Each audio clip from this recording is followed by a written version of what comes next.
Hello and welcome. I am the Last Hit Point Hero, and you have found your way to TPK Roleplay. We are so very glad you're here and hope you enjoy your stay. Over the course of the next couple of months, we shall be using Wyvern Gaming's Stargate SG-1 role-playing game to play through a crossover limited series campaign named Stargate Phoenix and Basilisk. First and foremost, this actual play stream contains adult language and themes along with violence. Additionally, for those unfamiliar with Stargate SG-1, the primary antagonists of the series are parasitic snakes that dig in your head, enslave your body, and mimic deities to control the entire galaxy. So yeah, a little bit on the bad guy side, to say the very, very least. Stargate Phoenix is here to fight the good fight. Safety tools are in place for the players, but you as a viewer do not have such a luxury, so if you ever experience any discomfort, feel free to gate on out of there and come back in just a few moments. Barring that, kick back, relax, keep all heads, hands, paws, and claws inside the stream at all times, slap that follow button to join the wonderful world of TPK Roleplay, click the Discord link that I am positive will spontaneously appear in chat any moment close to when I say that, to be part of the growing TPK community, and above all else, be good. That's the rule. Be good. As this is the first episode of a new campaign, there are just a few thank yous that I want to start with. First, our amazing overlay, promo pictures, and that absolute fire opening video is thanks to the one and only Proper Nerdy. Proper Nerdy, you are at least a monarch and likely divine. I want you to know that. Second, today's adventure is based on groundbreaking Season 1, Episode 1 of Wyvern Gaming's Living Campaign series with some minor rewrites, because I can't leave anything alone. So thank you for Gerald Vegan for the blast of an intro adventure. Third, I want to thank the full review. My amazing players who've gathered here for this adventure. This campaign and this IP, Stargate, is something that's near and dear to my heart. So thank you for joining me in this little romp through the Gate network. Last but not least, you may not know these amazing players, so we are going to change that. Everyone here will say hello, tell us the bare minimums of your character. Don't feel to go too deep into it just yet. And let us know how your character responded when they learned about the Stargate for the very first time. So, beginning to my left. First on our list is the storytelling Queen of Wands. At the table, she's a blessing to her fellow players. Behind the screen, well, you could always try begging. The implacable Luca Locke. I am Luke Locke, and I am playing Lieutenant Colonel Carys Russo. And when I found out about the Stargate, I took it all in stride. Went home that evening, poured myself a glass of whiskey, and sat down, remote in hand, and sat in my chair without touching my drink or ever turning on the TV until I started hearing birds singing outside of my window.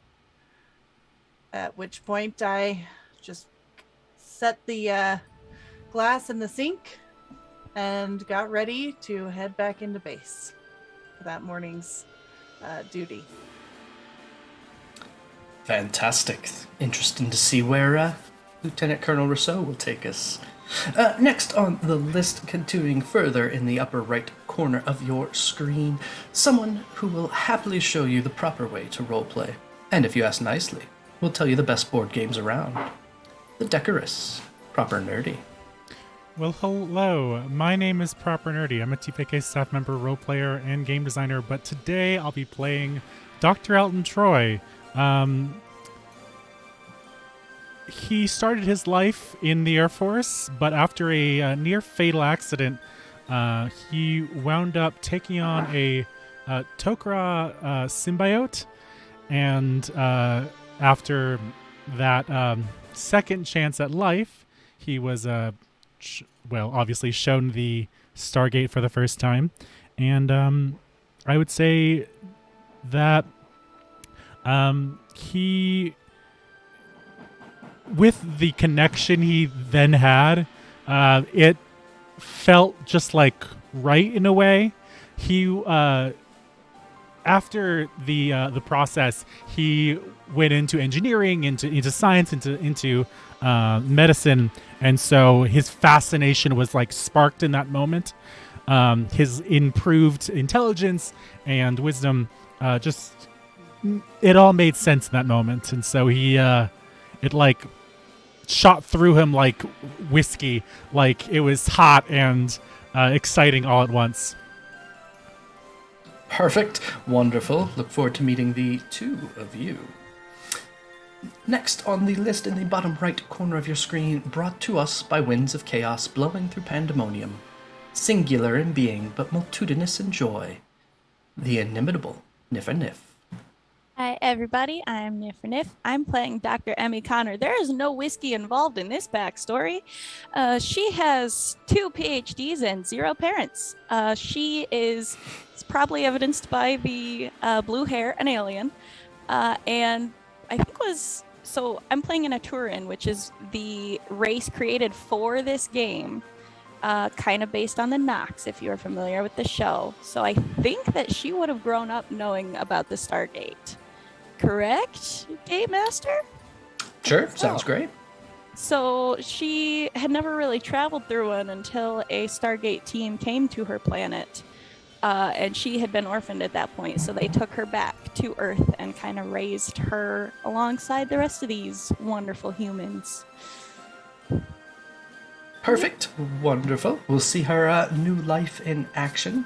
And last but not least, sugar and spice with just enough slugs and snails to keep it interesting.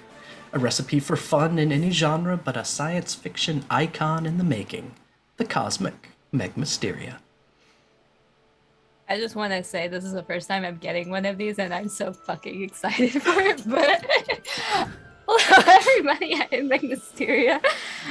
You see me a lot with Singularity as a game mother for the Alien series. But tonight I'm going to be playing Captain Tomi White, a veteran member of the Air Force from a long line of military lineage.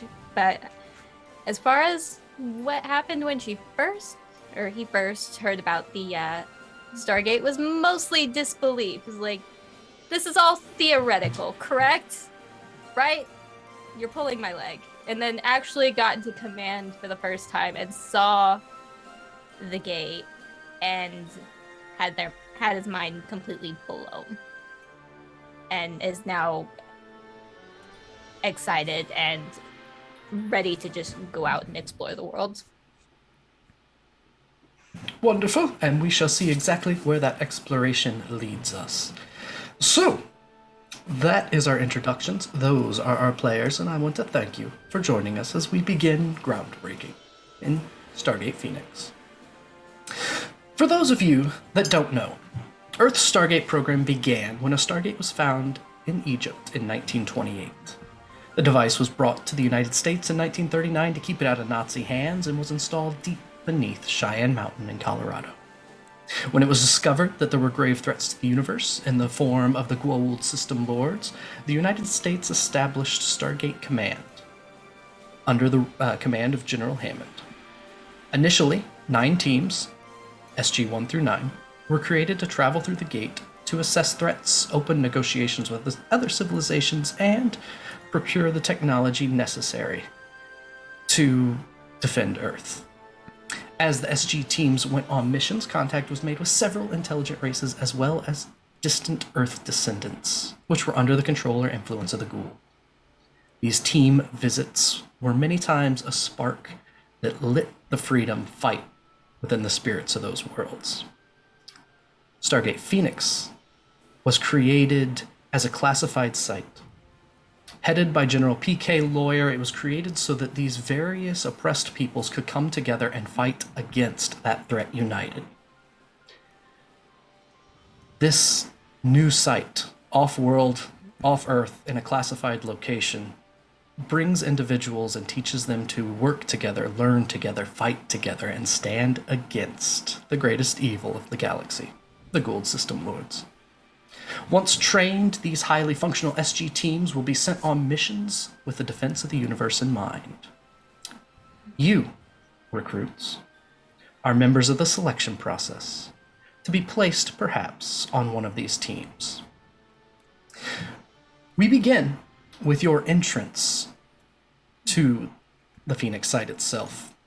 You're brought through the gate on the lowest level, given a brief tour so that you know your way around, and then within a half hour of arriving are told to assemble in the main hall next to the front doors. As you get there, there are, several dozen, maybe 60 recruits from various species, various planets, various skill sets, who've all gathered in perfect ranks. The four of you are the last to arrive. Everyone's just kind of milling about, getting ready for whatever comes next.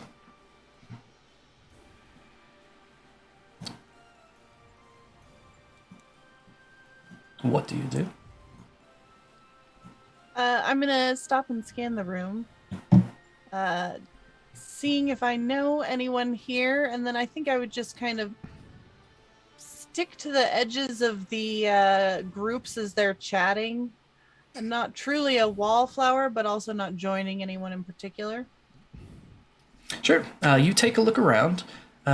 No one is immediately familiar. How familiar would Lieutenant Colonel Russo be with some of the various alien species that come through the Stargate? At all? None at all? Not very. I'm pretty new to this project. So of the 60 or so there are about, 10 or 11 Unas, and they catch your attention because they are very different from the others gathered. Bony, I did plates study on their them heads. in the briefings, but yeah, it is something seeing them not on paper. Other than that, you don't recognize anyone. You do know, and I don't have him on here, so I will make him right here.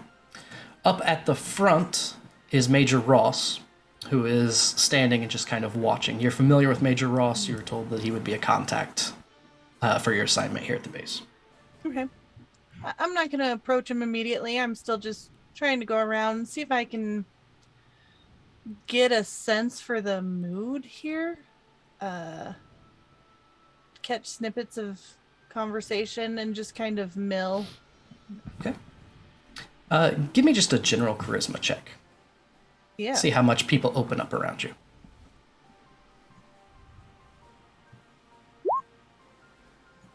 That's an 18. An 18? So something about you really just, it exudes the confidence that everyone's looking for, and as they see you walk by, they notice as you walk by, and you hear a couple of them even say, that's Lieutenant Colonel Russo. She was on the docket. This is serious. Everyone is eager, ready, excited. They're kind of on edge. They don't know what to expect. And there's a certain amount even of confusion about protocol, because not everyone here is military. How does it seem that the soldiers and civilians are getting on with the Unas? The Unas are generally in their own pockets, and there is some apprehension, but not overly much. There's actually a little bit more apprehension about some of the Jaffa who are standing let's say very confidently. Okay. The rest of you? Likely much like the lieutenant colonel. It's initially just kind of a scan of the room, looking for familiar faces, trying to get a feel for things, but eventually just kind of falling in line and mingling with the crowd, striking up conversations, shooting the shit with people, basically. There's more than a few. Have you ever been off-world? What was your name?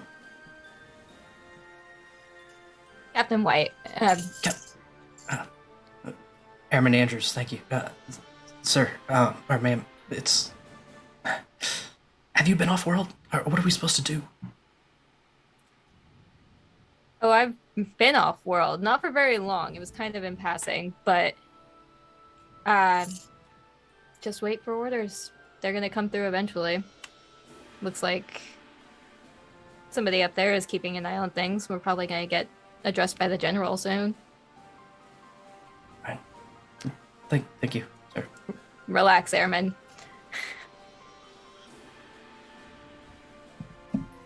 You other two? Pardon me, you can go ahead. Oh, okay. Emmie would just kind of edge around the side over to the left because I see that there is, in fact, a Fred here.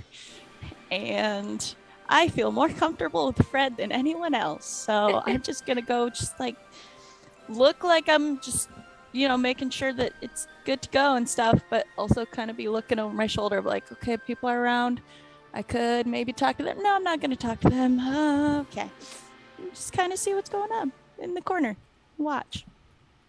Absolutely. People are a little bit put off. I mean, you're not as obviously alien as the Unas, but you are different. And there's more than a few that take a look.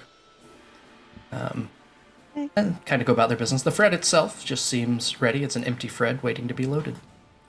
That all in order. Cool. Let's slap the hood. You can fit so many nerves in this bad boy. Okay. Wait, that's too new of a meme. Shoot, it's 2002, y'all. Altan? Altan is currently in the middle of a experiment back in his lab, and he is frantically writing down notes of his observations that he had too little time to actually kind of document.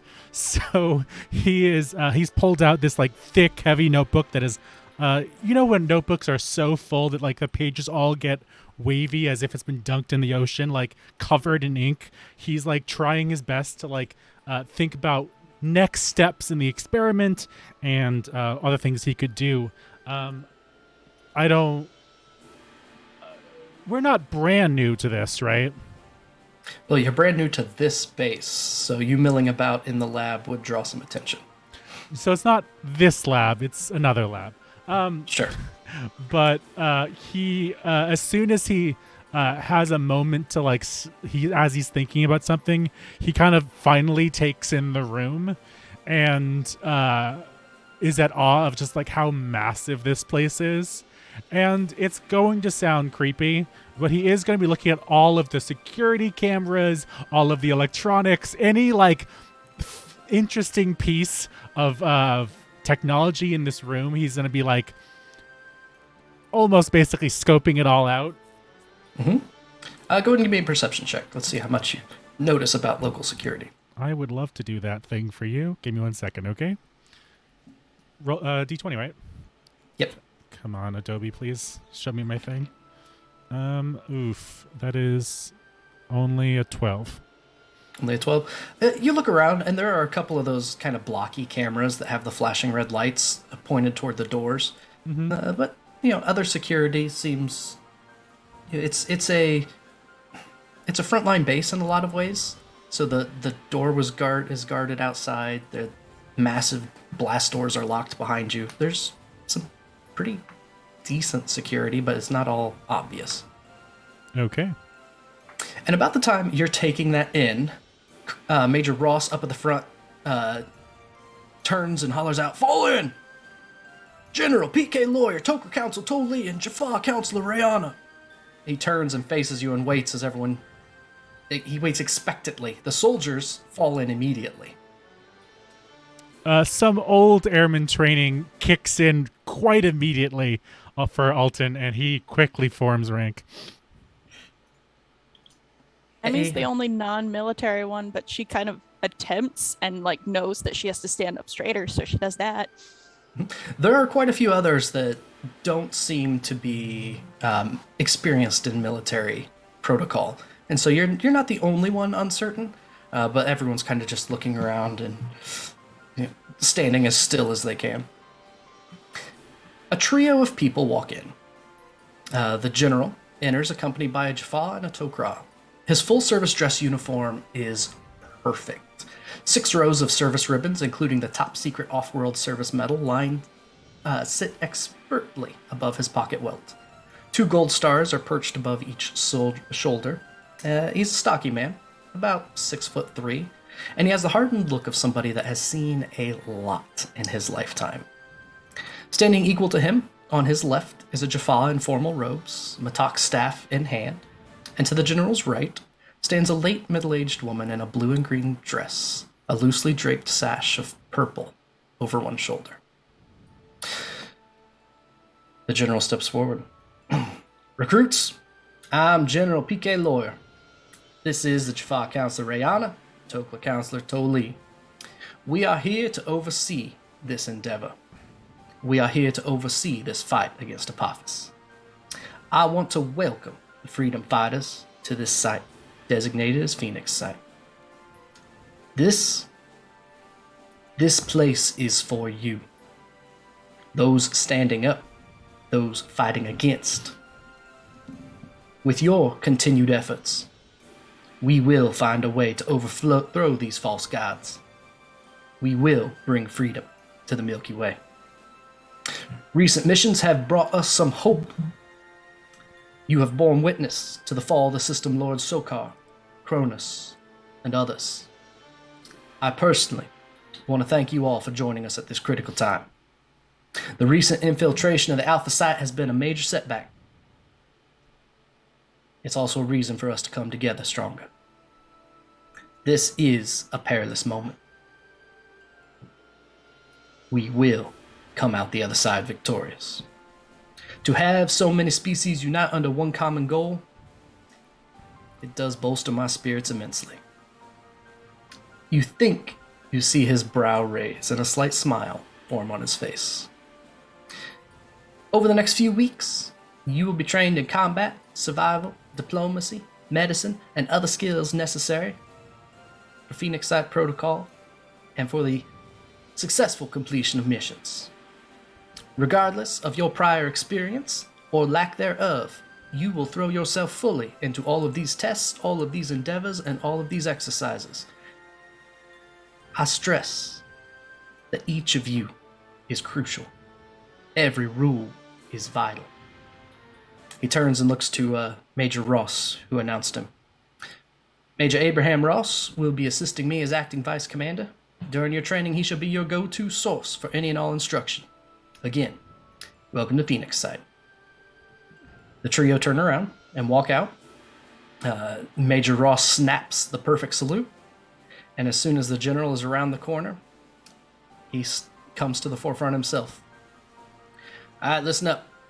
All of you down those stairs to the back, you will go to the bottom for your inoculations and for your gear. You will keep your own gear on Phoenix Site. You will not break your gear on Phoenix Site. You do not want to know what Senior Airman Jacobs will do to you if you lose her gear that she is letting you borrow.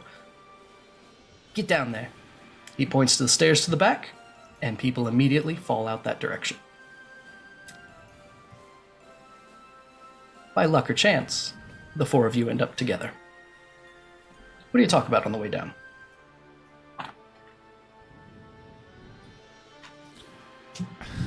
First thing I'm gonna see is I'm gonna notice Captain Tommy White's rank and just captain.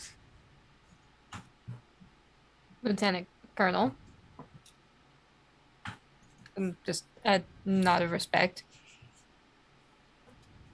And turn his attention over to Emmie, noting the differentiation in hair and features, and notes.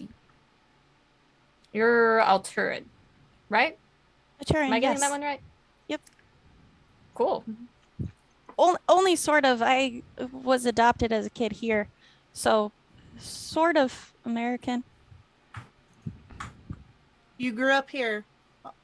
Well, you grew up on Earth then. For the last 5 years. Yeah. And confirm for me, DM, we are off-world, right? We are off Earth. Okay. Oops. I did not know that. Phoenix site is off-world at a classified location. You Then know the I gate said address. I'm gonna in guess no one read the America. briefing. Look, there was a lot in the briefing, okay? Listen, I was preoccupied with other important. Listen, some of us were Experiments. building characters 10 minutes ago, okay? Some of us are doing point buy All of right us. now. What? Who Yep. said that? Nope. We've been prepared. No, so Emmie would have said I grew up on Earth-ish last 5 years. You were adopted. Probably by someone from SUC, right? How can you tell me, Niffer, how old Dr. Emmie Conner looks? Dr. Emmie Conner looks pretty young. The birth date that they gave her makes her about 21 or 22. Okay. I like that it's the birth date they gave So- her. Yeah, so if What? Russo is doing math, like she was adopted as a teenager, Yeah. I would guess. Okay. They estimated her about 14 or 15. So you I are can't here math, in 15, a scientific capacity? Yeah, I linguist of sorts. It was kind of easy for me to pick it up after, 2 worlds already makes it easier. Why not add a couple more? Proper, I'm going to turn to your character. Yeah, do you still have a notebook out? Probably. you. Well, no, it's tucked in after Aw. after other things. He has it. It's thick. It's filled with random notes and scraps he's shoved inside of it, and he has a pen tucked into his one of his pockets in front, but he doesn't have it open currently because he put it away as soon as they called for Valid. assembly. Yeah, but what do you look like? Like, what am I looking at as I see you, just so I can try and size you up? You're just looking at a big generic. I don't want to say generic white guy, but player-wise, I know you're the medic, but do you look like the medic, or I would look just like picture another civilian? So, Is the stethoscope for fashion or practicality? Yes, thank you. Yes. That. practicality, really. So he probably does have the medic armband and whatnot. He looks like the Okay. kind of guy who was in the military for quite a few years and has maybe put on a little weight from not being directly in combat anymore. But I know exactly what you mean. Yes. you know what I mean? And so he's a guy who was in the Air Force for quite a while on Earth and then has since transitioned to a more civilian role. So he definitely has some of the mannerisms and the build of someone who has been working in the military. He definitely still works out plenty, but in an attempt to keep the shape, he has since sort of So lost. you're saying I'm but- seeing a Fobbit medic right here. That's what I'm. I'm sorry, what was Okay. that? You saying a Hobbit medic? Fobbit, forward operating base. It means, when you go overseas, you get booked at the Hilton. Yeah, I think so.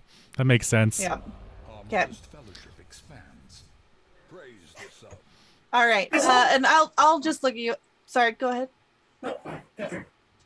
I'll just look at you, and you're serving as medic Our then? modest fellowship Yeah, medical of any kind, really. That's what I was trained in originally, and only kept learning since then. Our modest fellowship expands. Lieutenant I Colonel understand Russo, sorry. No, I just have you- muttered under breath. have you all worked on this project long? Our modest fellowship expands. Praise the sun. Sorry, I I'm don't getting all the know. notifications in my head. Listen. I don't think anybody's worked on it long. It's new, right? I've Well, s- Stargate SGC has has been been a- going for a while, yeah, but I think Okay. Phoenix is a newer. Yeah. Phoenix That's what I is a was- newer branch. SGC yeah. has been going for what, 5 years at this point? Yeah. Whoa, what Like was the that? voice. Yeah, Son of the Goa'uld are here to tell us Oops. more information. Oh, God. About 5 years. Guys, I think that guy is a fucking. Guys, I We've think got we a all need to foothold shoot that guy situation. right Just now. everyone act really cool. Okay. All right. Walk down the I base. would also say that you probably have no idea that he is Tok'ra at all, as far as you can tell, Yeah. because that's not really a Uh, physical thing at all. Your eyes aren't glowing. Not yet. Haven't quite worked out the camera trick to do that one yet. Ooh, gotta get that filter. You make idle chit chat as Yeah. you work your way down to the lower levels of the base. And just as you get to the very last level, an airman at the bottom stops you to keep the hallway open. You know in front of you are the doors to the gate room itself. And as you hit ground level, you can hear through the doors the chevrons locking. And as soon as they do, the off-world activation alarm goes off. Within a moment, there is a voice over the speakers. The alarm shuts off. Scheduled off-world activation. SG-1 returning. The doors in front of you open. And 4 members of an SG unit walk through, heading toward the elevators. The colonel at the front stops suddenly in the hall, leans down, looking at the line that extends to the armory, turns over his shoulder to the Jaffa behind him and says, "You see, Tilk, that's why you never want to sign to an off-world base." "And why is that, O'Neill?" "Never enough bathrooms." "Indeed." The 4 cut across to the elevators and make their way up further into the base. The line in front of you, which I didn't reveal, so it looks like an empty hallway. The line in front of you slowly makes its way down to Airman Jacobs. On the way by, you pass Dr. Jennifer Berg, who, as you approach, there's this middle-aged woman, long brown hair, just flecks of gray through it, glasses. As you pass by, she looks, let's put, we will have you first. So I'm going to move you down and get rid of the line because I have the power. Oh no. Boop, boop, boop, boop. And send you down there. We're Oop, fast passing. Yeah, fast travel. As you approach Altan, Dr. Berg there says, name, species? Yes, sorry, Dr. Altan Troy. Human Tok'ra, that thing. An aide next to her looks at the list, checks it off, and they hand you a small cup of pills. Inoculation. Take it. Of course. Move along. Okay. You. Name. Species. Is it me? It's you. It's me. Emmie Conner, a Turin. Left arm, please. And you get a shot in the arm. The aide puts a plain, normal band-aid on it. Thank you much. Proceed. Thank you. Next. Lieutenant Colonel Carys Russo. Human, Towery. Perfect. Right arm. You get a arm full of inoculation. Left arm. And glutes. And Glutes. 3 jabs later, you are fully inoculated. The line continues down. And last in line, you are found yourself last in line. That's fantastic. So you must be Captain Tomi White then. That I am. Confirm species, please. Human Tauri. Left arm. What's up? Boop. Right arm. Boop. And glutes. Yep. And all 3 inoculations are shot. You are good to go. You find your way down the line to Airman Jacobs, who is handing out kits. Airman Jacobs looks up at the 4 of you. Understand something, all of you, and I am tired of giving this speech. This is mine. You are caring for it for me. Do not break it. Do not lose it. When requested, produce it. Questions? Nope? Good. Each of you receive what I am going to throw into Roll20, and it is essentially your basic kit. No matter what you do, you have that kit. So that is the stuff that is with you at any given time. Anything beyond that, you can request from Senior Airman Jacobs, but that is where you start. When you go on missions, you will be able to choose a long arm, or anything else you might need. Jacob says, good, take care of it, get out of here. The next few days pass. Mental, emotional, psychological, both general and specific knowledge tests, you find yourself once again mustered by Colonel Ross, or Major Ross. Recruits, an important part of off-world travel is survival. Many might say, the most important. In order to do that, we want you to be prepared for combat. Some of you are well decorated for your marksmanship and have spent time in combat. Others of you, let's just say, have not. Your duty is to learn how to work together as teams in order to fulfill any mission given. Additionally, you will recognize how to use one another's strengths. He gestures to the about 12 recruits that have gathered in the room, you 4 and 8 others. Some of you, it's strength, points to the UNAS. Some of you, it is your tactics and your brains. Some of you will be making sure the computer doesn't blow up and get everyone else home. Know what you are good at. Excel at what you are good at. We are going to see how well you work together. I'm going to split you into teams, and we will have a live fire combat exercise. Now, we will be using INTAR rounds so that no one is killed, but trust me, you don't want hit by those. It is of utmost importance that you understand there are multiple angles to survive any engagement, and you will have a mission when you're sent off-world. Your mission, in this case, is going to be to open a door and send one member of your team through it. That's what you must accomplish. How you accomplish that, that's going to be up to each of you and your team. And whether you succeed or not will be taken into account as we choose who does and does not make the final cut to this team. An important note about the weapons that you will be assigned. One shot, you will feel it. You will regret it. You cannot hide. 2 shots, and for the purposes of this exercise, you are killed. Fall to the ground and wait doing nothing until the all clear is given. 3 shots, most people will be knocked unconscious. Listen very closely. You are not to knock anyone here unconscious during this live fire exercise. 2 shots, they're dead.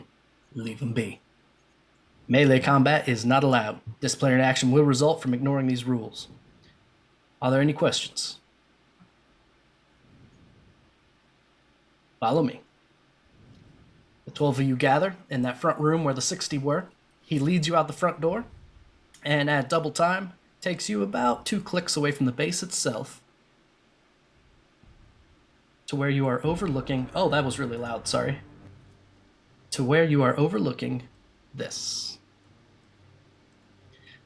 In a pit, what might have been a sand pit, a quarry of some kind, there have been 2 platforms built, with a ramp on the north and the south. In the center, there is a door. Major Ross points to the yellow arrows on the floor of this compound. One member of your team must touch these 4 sets of arrows in sequence, west to east. That's the mission. The doors in the middle may be opened a number of ways. The computers on the north and south will open the door. The junction box will open a door manually with some effort. Or if you're feeling particularly tough, you can force the doors open at ground level by pushing. I'm going to split you into four teams. Each team will get 1 shot at this. If this goes too long, if you hide too much, if you fail in any way, shape, or form, you may not make the cut. Is your objective understood? Yes, sir. Do you have any questions or information you would like before the mission begins? Yes, one. Yes, Lieutenant Colonel. What is that? And I'm sorry, DM, the yellow box at the top of the map? Yellow box is where I put all of you for combat. So there'll be times when Okay. I say go there. Oh, okay. Okay. And I just wasn't sure if it was like a destination that we were supposed to be getting Nope, to. that is where you'll Okay. start, and I have messed up all of your tokens. Sorry, so I And have to grab What Tomi. is the yellow auras around here? Those are the computer boxes that open the door. Why are there yellow circles around them? Just to point out that's where they are?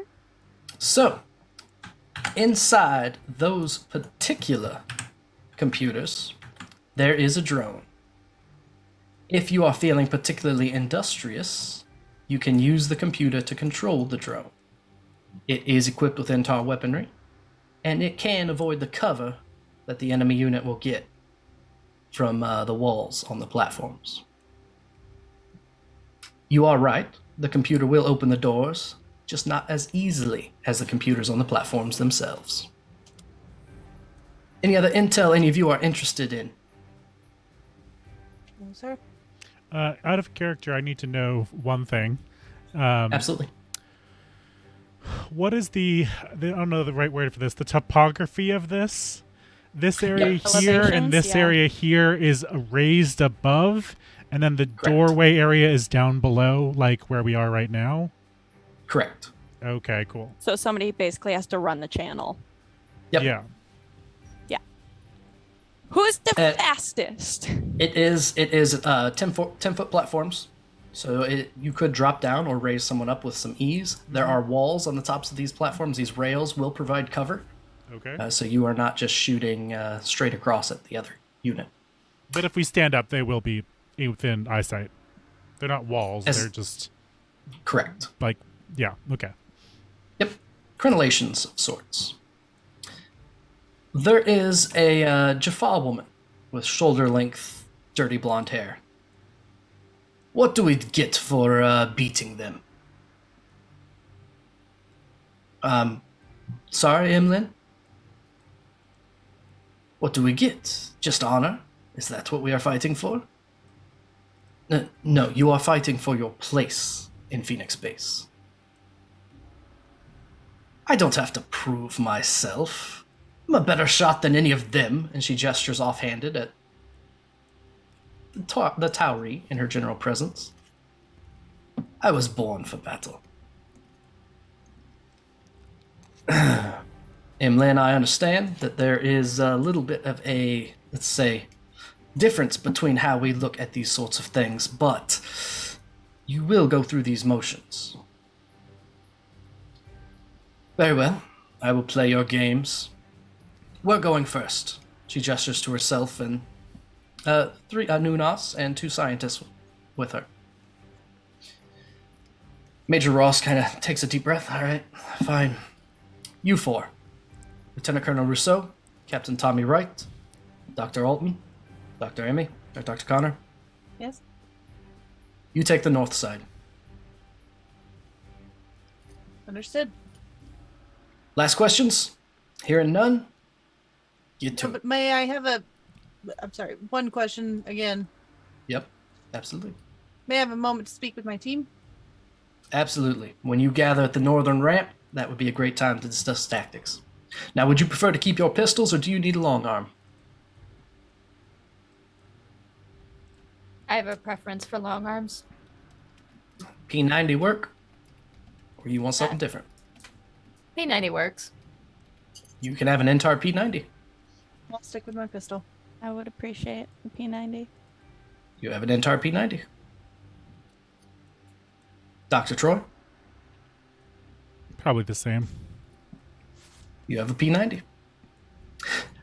Everyone can go ahead and click your token and roll initiative. Because this is combat. I'm also going to turn to the team. White, you a good runner? Yeah. I could What probably do you make guys that. think about assigning one as the runner and the rest of us try and get them through that door? I think I could take a good shot at the drone computer. Troy? I'll cover or find a alternative solution. Let's just say. All right. If you've got the computer, Connor, and Troy, you're in a cover, I will head for the junction box. Sounds good. Any questions? Sound No. like a good plan? Solid. All right, let's do it. And once everyone has tossed their initiative in... Oh, Yep, I'm just going to struggle to find my initiative button. There we go. I thought I clicked my character. that's all right. Click it, re-roll it, and I will put it 16. in properly. 16. I will adjust that. And this. Up at the top of this, on the hill above, Major Ross is watching you all very carefully. He puts a whistle to his lips and blows. It's, Dr. Troy, I believe you're first. Since I know that the Lieutenant Colonel is running towards that junction box, I am also going to run in that direction. I've got a clarification question. Is our group going first to go through the junction, or are they going first through the junction? Whoever Yeah. makes it through. Okay. Okay, It's a so race, it's just buddy. same time. Got it. Yep. I'm good That's with why that. I'm covering, because they'll be shooting at us, I'm Got sure. you. Got you. Yeah, I'll land up This over is the Ender's Game thing where we all just make a circle around you and just run and throw you. Lit. Options that you have Enemy's that are gate is different than down. D&D. You actually have an action called Take Cover, which will increase the level of cover next to you. So, Dr. Troy, as you get to that, you have half cover. If you want to take the action Take Cover, you will get 3/4 cover. Sorry, one more time. If I could... So you have an action choice that is outside of D&D called Take Cover. Oh, right. Since there is cover on that rail, you can increase the step of cover. So instead of half cover, you could have 3/4 cover if you would like to take that action. I think I will for my first turn, yeah. Alright. Until they've Sounds started. I'm not going to start the fighting right now. I'll let them take first shot. Perfect. Captain White. Okay. Is there anything that comes along with like moving all out with this one? No Or is it penalties or just- anything. You can go twice. So just twice your standard movement? Correct. Okay. So that puts me. We're just gonna book it and see if we can establish a position further up.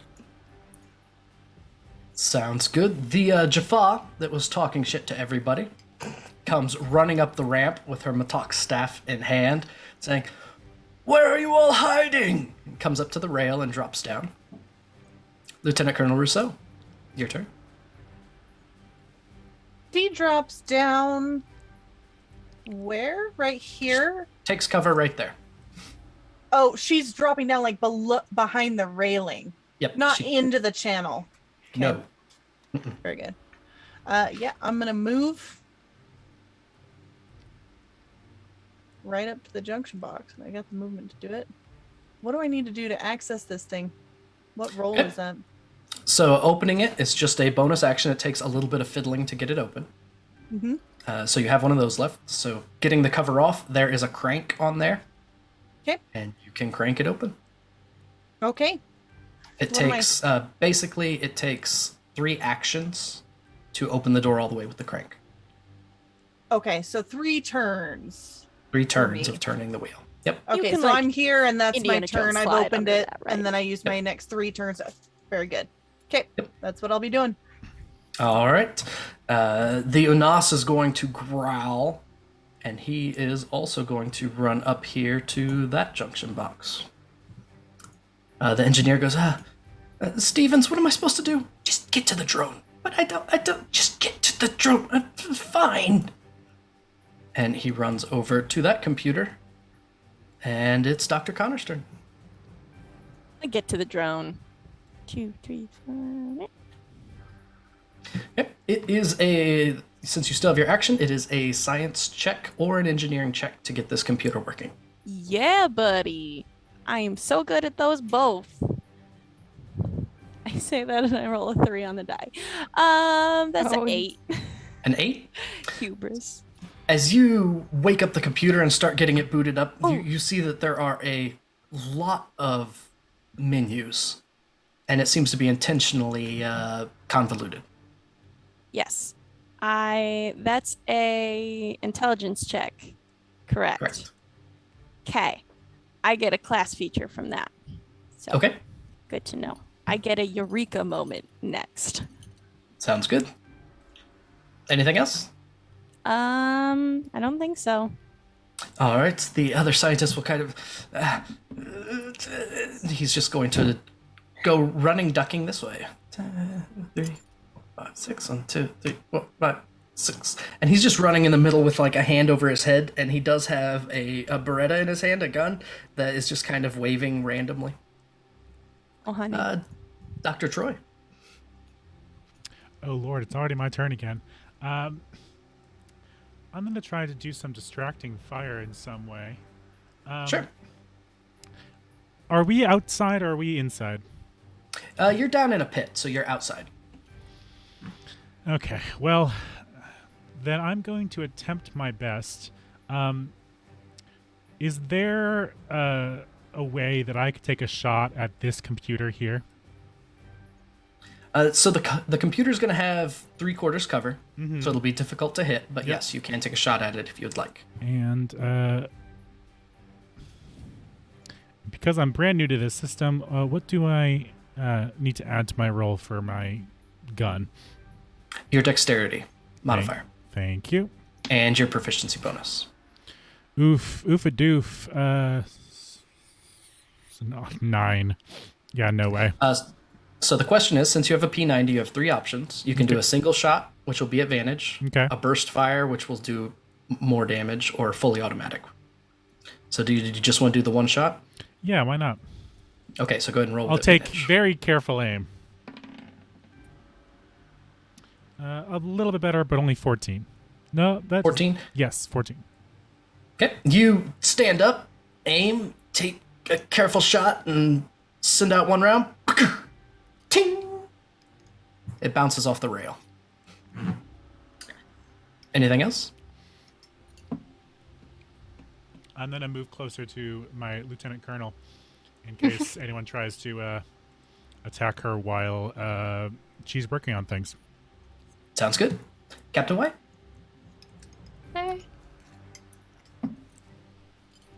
Gonna spend at least 1 action to move here. How? I know he's up on the elevated platform. Is he visible from the platform or is he ducked below the railing? Because you are next to the 10-foot platform, you probably wouldn't be able to see him from there. Okay. Then I think I will probably just hold there for the moment because I do not have visual on anybody else. Okay. Then it is Emlin's turn. The Jaffa is going to stand up look up at the at Major Ross and go, "This game is ridiculous. Shall not agree." And she is going to run across the top of the doors, run directly up to the lieutenant colonel, and try and hit you with her mattock staff. Hey. Is the wrong button, sorry. Talk melee. Is a 10 to hit. Yeah, nope. I'm gonna reach up and just kind of grab the staff from her, and it will not hit. Major Ross is going to yell, "Emlyn, fall in line! Melee is against the rules!" Your turn, Russo. I'm just gonna look at her, like, with him calling that, and just push her back, and then start cranking. If she's not gonna try and hit me again, like, I'm gonna start cranking the thing. Go ahead and give me an insight check as a bonus action. Okay.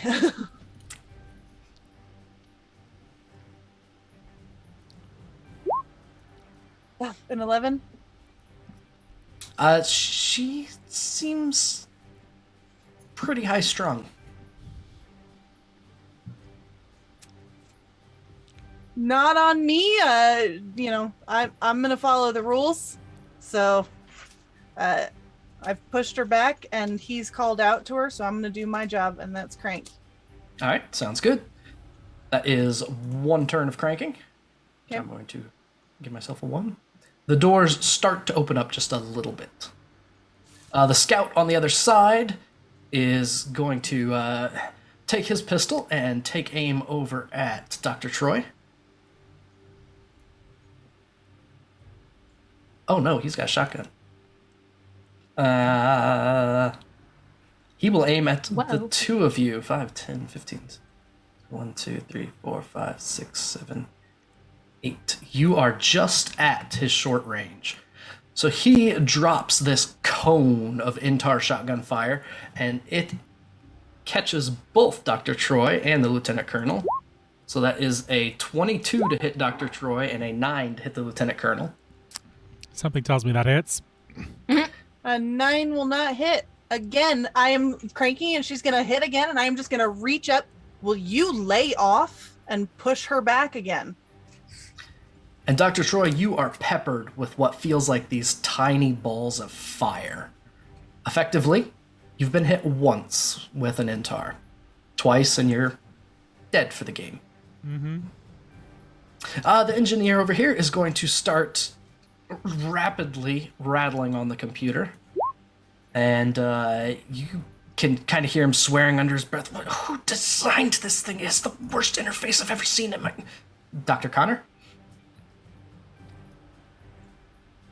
Camera cuts to Dr. Conner, who's saying exactly the same things. Who designed the first interface ever? Because I am a scientist, I am supposed to be good at science, and therefore I have a eureka moment. I am spending the point that I got from failing an intelligence save to give myself advantage on this save to try and work this drone again. Sounds good. Thank goodness. I rolled a 3 again the first time, and the second time is 23. 23 total? Work. Yep. So you figure out the interface, you're able to move some files around, you're able to really get into it and understand it better, and you find a back door in the programming. You can use it to operate the drone as it's intended, or you can open the door from here using the computer. I am gonna grab my walkie that nobody else really talked about, but we all got gear for, and just kind of hope that everyone's on the same frequency and be like, I got the door, go! And just slam it open. Okay. You hit the open, and the door opens some more. Someone could probably get through with a check, but it's not wide open yet. Run and slide and make it cool. The other scientist was, Stevens, did you figure it out? No, I don't. Did you program this? I didn't program this. Oh, God, did you program this? As they fail terribly with a 6 as well.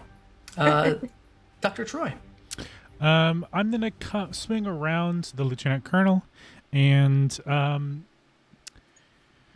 tell me, Gatemaster, could I determine quickly the best place to legally place a shot on her to disable her the arm she uses to control her staff? So it'll be because the way basically these- point blank range, but If you technically would it's not like. melee. So this is what you know about the weapons you're using. Mm-hmm. One shot will kind of stun someone a little bit. 2 shots, they're quote-unquote dead. Mm-hmm. Your P90 does do burst fire, which shoots 3 shots. It also does full auto, which shoots a lot of shots. So you can either attempt to shoot her once, which is going to hurt. You can attempt to shoot her 3 times, which will knock her unconscious and is against the rules.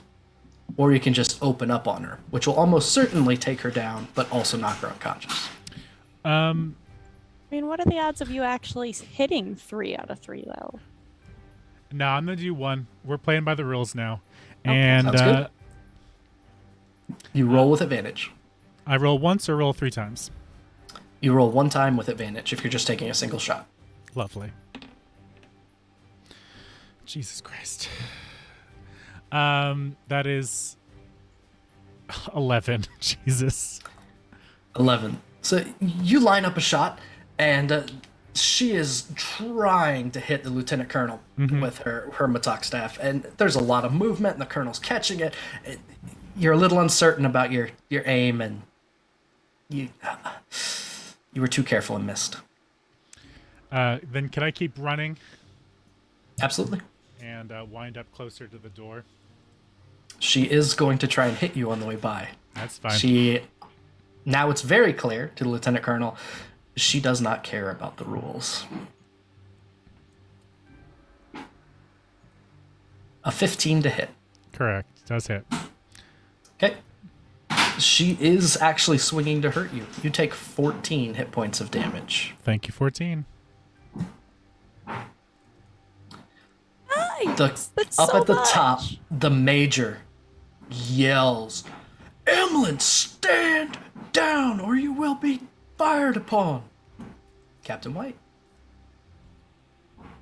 you're up.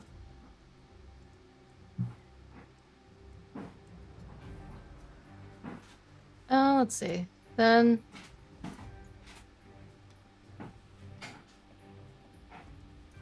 we're going to end up making. We're going to end up rounding the corner here and then taking the shot at this Unas. Okay. Still They staying will have- at the. They're going to have half cover, just Okay. from the difficulty of the shot. Cool deal. And With as you turn the corner, you do see that the doors are partially open. yes. Partially open enough that maybe I could get through. With a You said it successful was a check, acrobatics or right? athletics check, you could get through. You know what? Fuck it. Let's try that instead. Oh, there's our 1.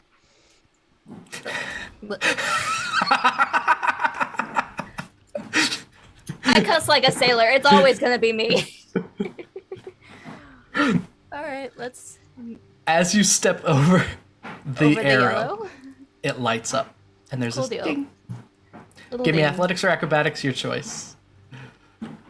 We'll go with an athletics, which including proficiency and +2 ends up being a 19.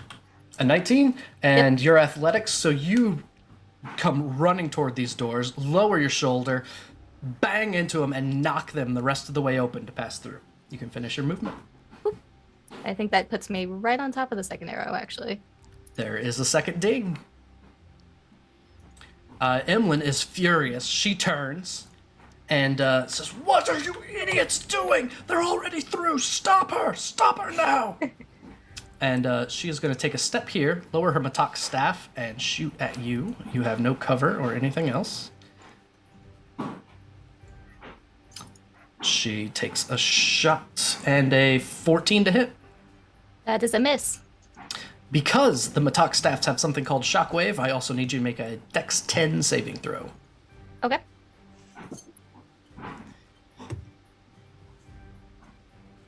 That is a 17. 17's enough. You are knocked off balance, but not enough to fall down. Rousseau, your turn.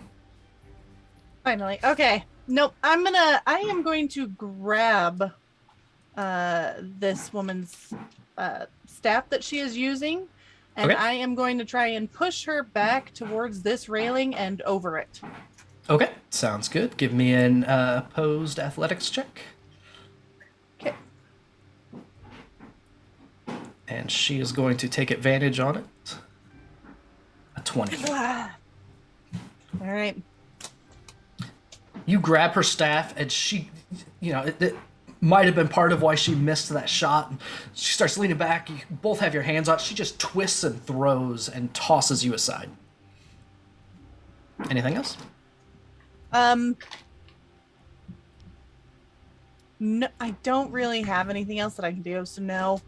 But I am staying on her. I'm done with the junction box for now. Okay. The scout is going to hop over the edge. He's going to attempt a athletics check. Make sure he doesn't fall on his face. And fails. So he hops over No. and lands and crumples, which completely wipes his movement. But he does stand up, raise a pistol, and try and take a shot at you. Oh no, he's got a shotgun. So he sends his shotgun blast down the... an 11 to hit. On me? Yep. That is a miss. Alright, that is his turn. This engineer, the literal only thing he's good at, he is being terrible at. But he's not giving Poor up. guy. He rolls a 9.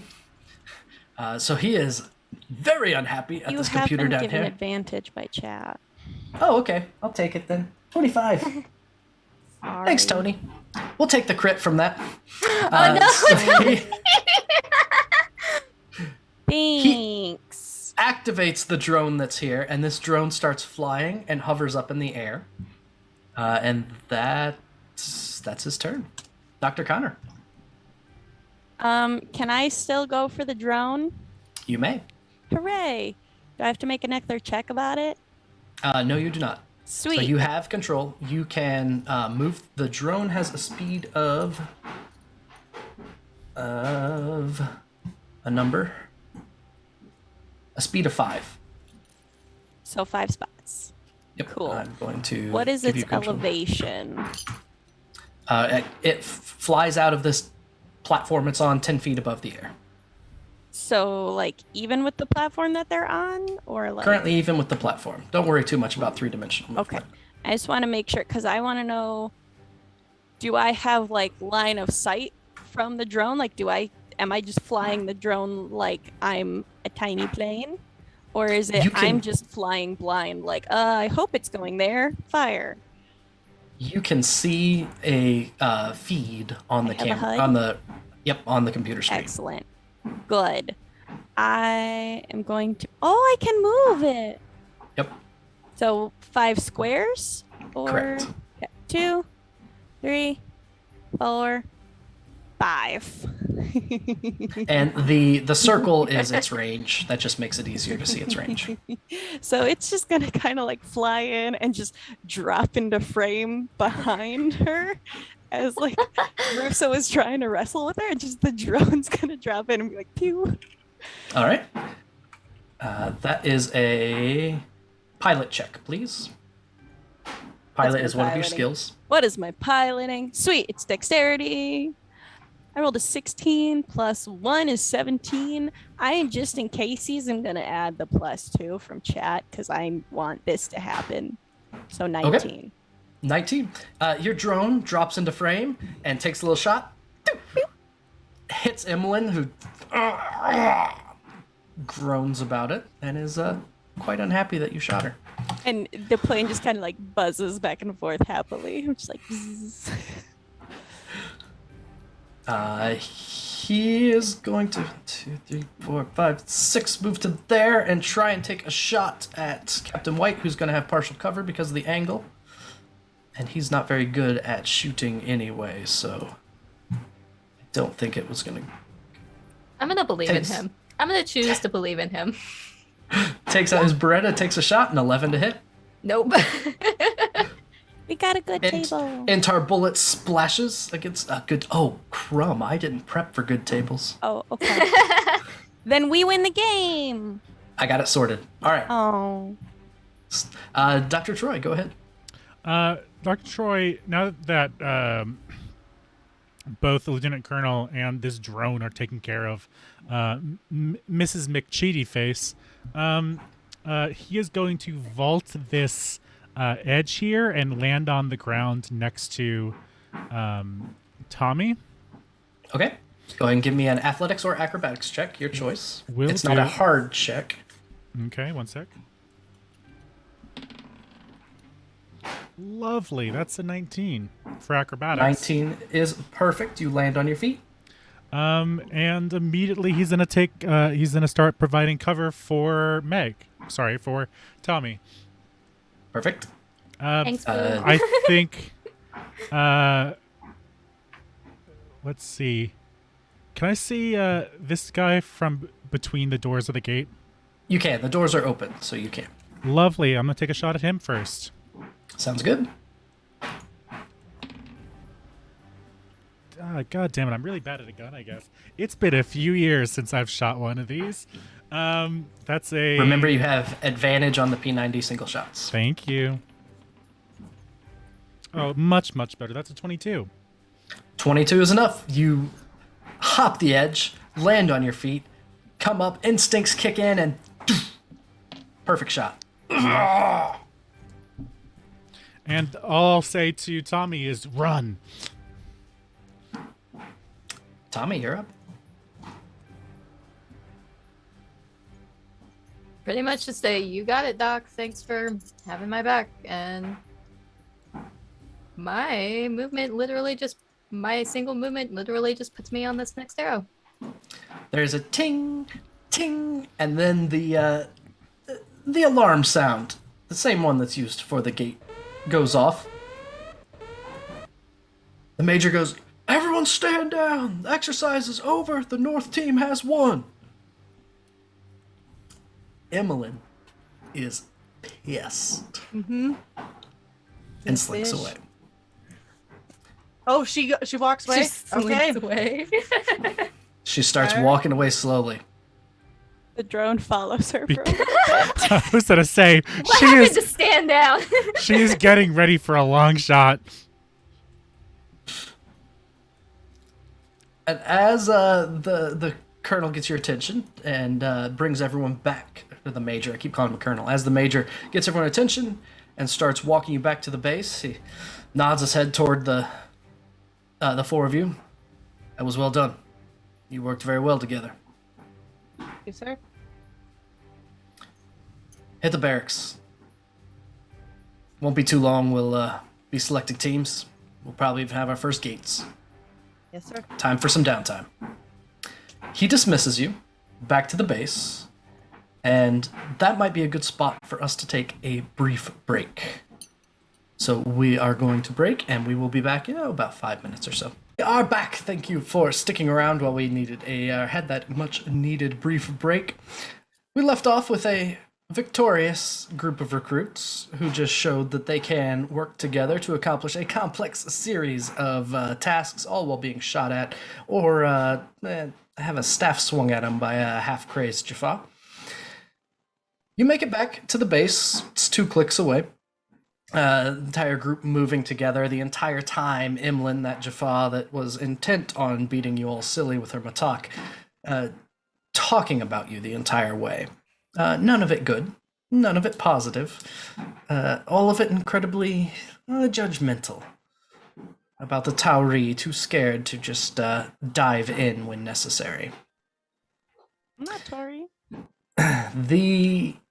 You get back to the base itself, make your way to the barracks, and the 8 of you make your way in at the same time, and head to the same group of bunks by chance. Emmeline looks at Lieutenant Colonel Russo, says, "Move. These are our bunks." You must be mistaken. that one's mine. That one's Captain White's. Pretty sure, Connor, isn't this yours? I know, Troy. Had his eye on that one, so guess you'll have to find some others. You will step aside, Tauri. We have been fighting the Goa'uld for years. And now you come here and think that we're just going to stand alongside you? Oh, I'm so proud of you and your accomplishments, but I'm not moving. We are going to, above table, enter into something called a convincing counter. Okay. Within Stargate SG-1, the role-playing game, there are different ways to deal with situations, and a convincing counter is one of them. You will notice on your character sheet you all have determination points. You are trying to gain a certain number of successes, and thanks to the good table, the number of successes you need to gain has gone down in order to de-escalate this without violence. Or I suppose if you want to, you can at any point escalate a convincing counter to violence. That's up to you. But you know your purpose here, and that's probably not the ideal way to solve the situation. Some of the other recruits in the barracks are kind of looking your way to see how this develops. So, your options in a convincing counter. We are going to roll Moxie in order to go and have an order to this. You may either bid a determination point in an attempt to gain a success toward beating the encounter, or you can support any of your allies. If you're supporting an ally, they get a +1 to their rolls. Every round, the cost to bid goes up. So you'll notice that you all have 3 or 4 determination points, I believe. If you fail a roll, you lose that point, and if no one can bid any determination points, the group loses the exchange. So, Moxie is just like Initiative in that you can click on your token, hit Moxie, and it will put you in order. And we'll go in that order.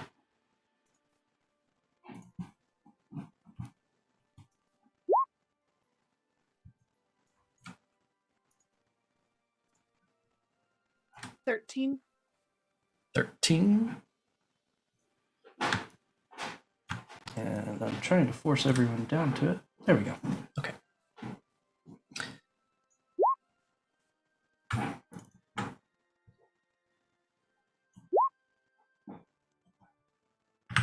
And Moxie is right next to Initiative on the character sheet.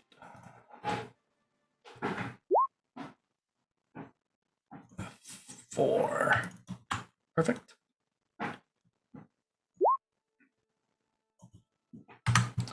So, putting you in order, descending. Russo, you act first as Emlyn is getting in your face. You essentially have 3 ways to approach this: logically, emotionally, or empathetically.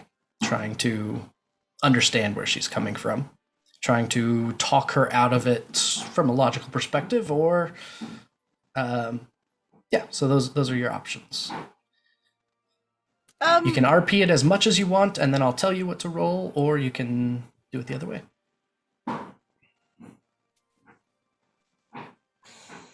So here's the thing.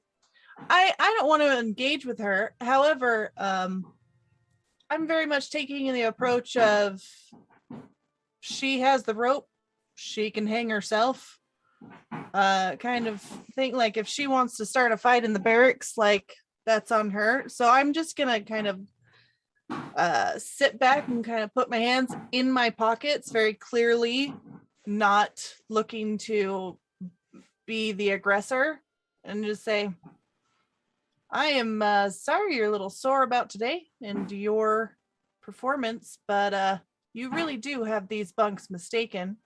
This is our team, and I think it's best you move along.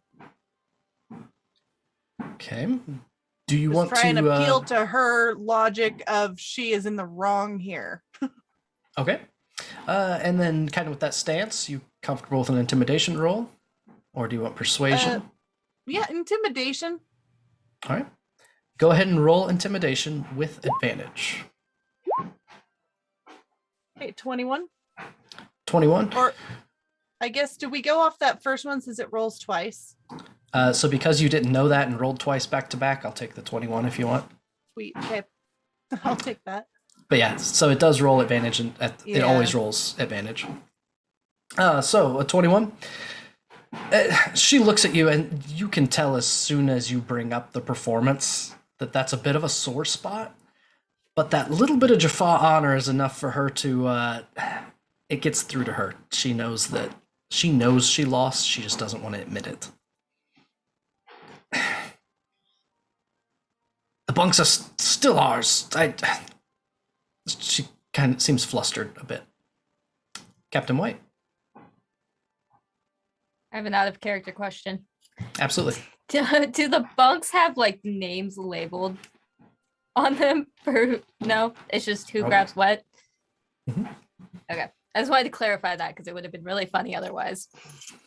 But Well, how about this? You tell me. Do you want them to be labeled? hell yeah, let's do it. Okay. Then yes, they are labeled, and she is literally trying to claim the bunks with your names on them. So yeah, unless you want to put that word in with the major to try to get something swapped, these were designated to us. Those are yours. There's a chain of command here. I think you need to kind of start recognizing that. Taurian command looking to others.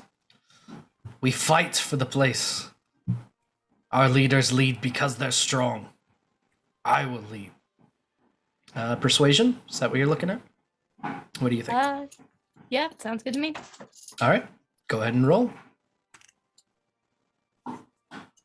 That one is a 7. Not great on 7? my part. Yeah. 7. She Not ideal. she does not care. So you lose a determination point because you failed to roll, and it's Dr. Connor's turn. Yeah.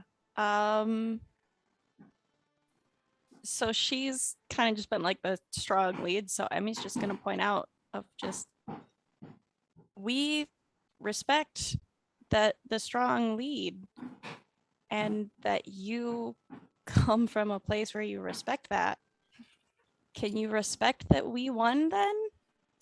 This was our strategy. We gave it a go and it happened to work for us this one time. I'm sure that your strategies are going to work just as well out there, but we're on the same team. Okay. Are you trying to appeal to her sympathy? I'm trying Or to leaning appeal logic? to, I guess, sympathy, but kind of I'm trying to make this a culture of like I'm familiar with how the Jaffa works. She is familiar with it. I'm trying to appeal to go back to those instincts of respect. Okay. The Jaffa culture. Go ahead and roll a culture check.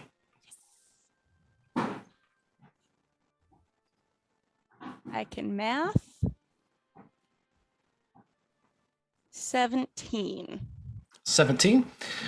She's listening to you. At least you seem to know something about Jaffa, unlike the rest of these. I suppose it's best we work together.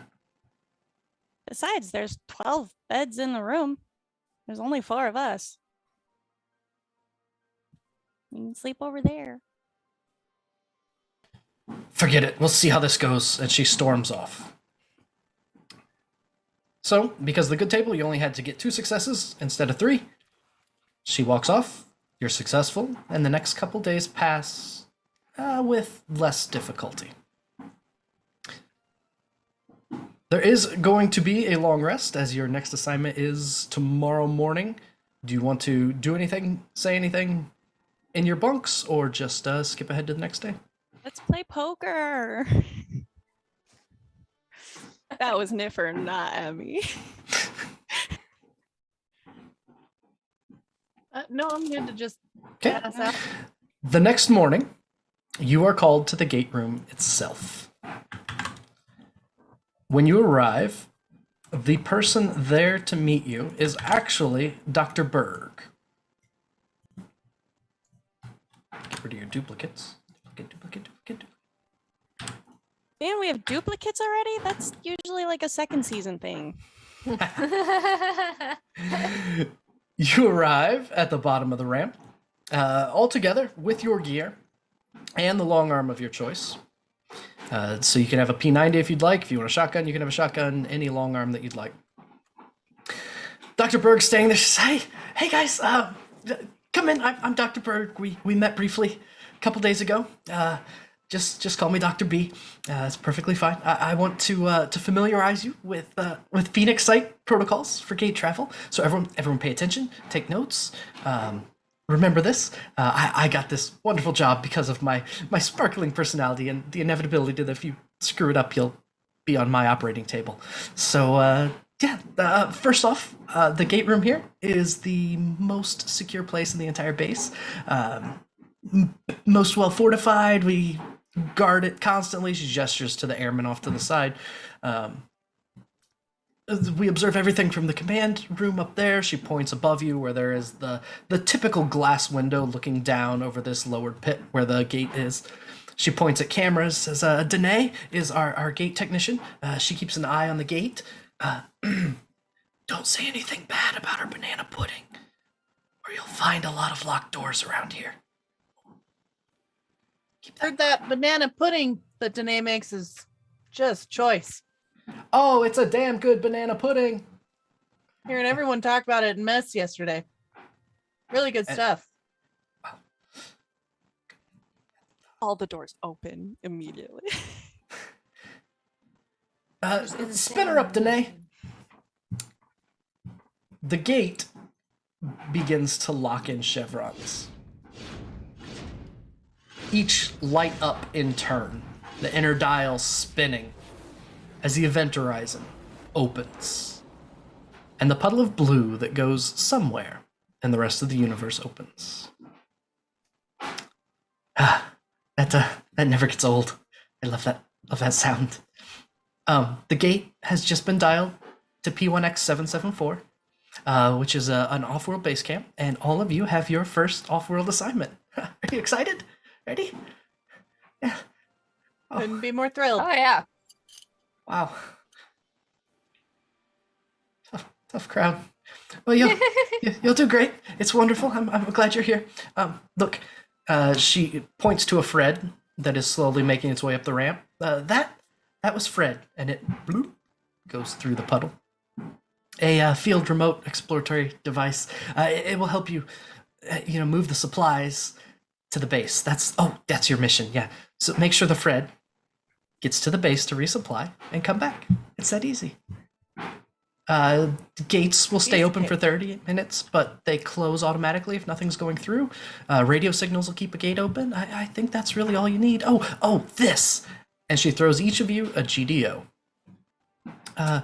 You all should have been assigned a pass. So make sure that when you want to go back through, you send that code and wait for the green light. If you don't wait for the green light, you will splash on the iris. And I can't fix that. Seems like it'd be more of a splat. It's a terrible hollow sound, and there's not even anything to put together afterwards. There's like this haunted moment behind her otherwise bubbly eyes. Wouldn't it be more of a thunk then? Like hitting metal? No, because The you doc haven't okay? really rematerialized entirely by the time you hit the iris, so you don't have a lot of matter behind it. I'm sorry. Anyway, just make sure the light turns green before you jump through. You want to make sure that the culinary genius, Danae, has cleared the way. Remember, Stargate travels one way except for radio signals. We'll check in on this mission every 2 hours. Just make sure that we'll open the gate from our side. Just check in 2 hours, make sure everything's all right. After a failed check-in, we'll repeat a 5-minute open gate check every 15 minutes until communication's reestablished, or 2 hours have passed, and then we'll send someone after you. She smiles a bit. And if you guys ever get captured, give a false code. And whatever you do, and just as she says that, there is an alarm, and the entire base shakes with an earthquake. Everything starts shuddering. Bits of hoses pop off, and then it pauses. Stay here. I'll be right back. And she goes out the side door. Hey. Anyone else concerned about that? That normally happen? The airmen behind the guns pointed toward the gate just kind of look at each other and shrug. The gate is still open.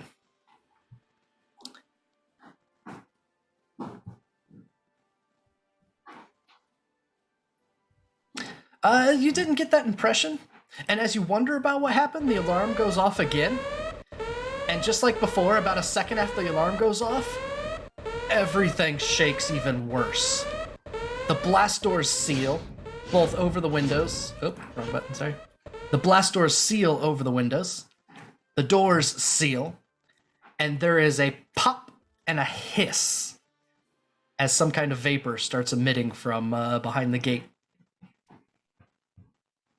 We have masks. Yeah, I'm gonna for bet this. that isn't safe. Everybody masks on.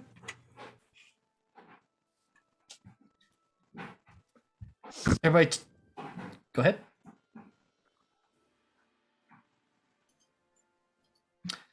They run over to a side and they pull gas masks off and put them over the tops of their heads. Will this Oh work? my god. Sorry. The smoke begins to rise and gets to about knee level. And you hear a voice. You hear Dr. B's voice over the speakers. Go, go, go. That stuff's poisonous. Your masks, they're not going to protect for long. Just go. I want to go look at the behind the Stargate. Okay. The blast doors are all locked down. We can't. The We have blast to go doors through the locked gate. down? There's only one way to go. Proper, I think I- you're muted to chat. Uh-oh. Uh-oh. Uh-oh. Uh-oh. Dr. Troy dives through. I am sprinting through the gate because it is safer over there than it is here. Bloop. You pass through. Ah, shit. All right. Let's go I'm- through. I'm gonna take a peek behind the Stargate because I know that I'm slightly more resistant to poison than Tari. Okay. So I So just as want you to see peek- what the canister might be behind. As there. you peek behind the Stargate, there is another pop as one of these hoses comes off and sprays you full in the face with whatever this is, and it burns and it is hot and you get dizzy immediately. Give me a Constitution saving throw. I feel like this is Carno. Meanwhile, I'm gonna scream to White. Get through the gate, White. Since Troy just went through by themselves. Just leaving. So we have confirmation that the other airmen are okay. Yeah, we're They've not got leaving them to actual- die. Masked right? up, and they are running for the gate too. Okay, oh, cool! good. Yay, we have friends. Them first, and then I go. Okay, that bloop, bloop. They jump through. I was looking behind the Stargate. I got a 17. 17. All right, sounds good. Bloop. Russo, you would see Connor get this face full of whatever this is, and you can see the mask is starting to hiss and bubble. Yeah, I'm gonna grab her by the back of her shoulders and just kind of lift and Yep. like try and get through the gate with her Yeah, I just up onto the ramp. did I see anything before I go? I wanted a quick look and then turn around. You saw a lot of gas leaking from a couple of Connor, different now is tanks. not the time. Give me a science or an engineering as you are tossed I through the will gate. absolutely do that.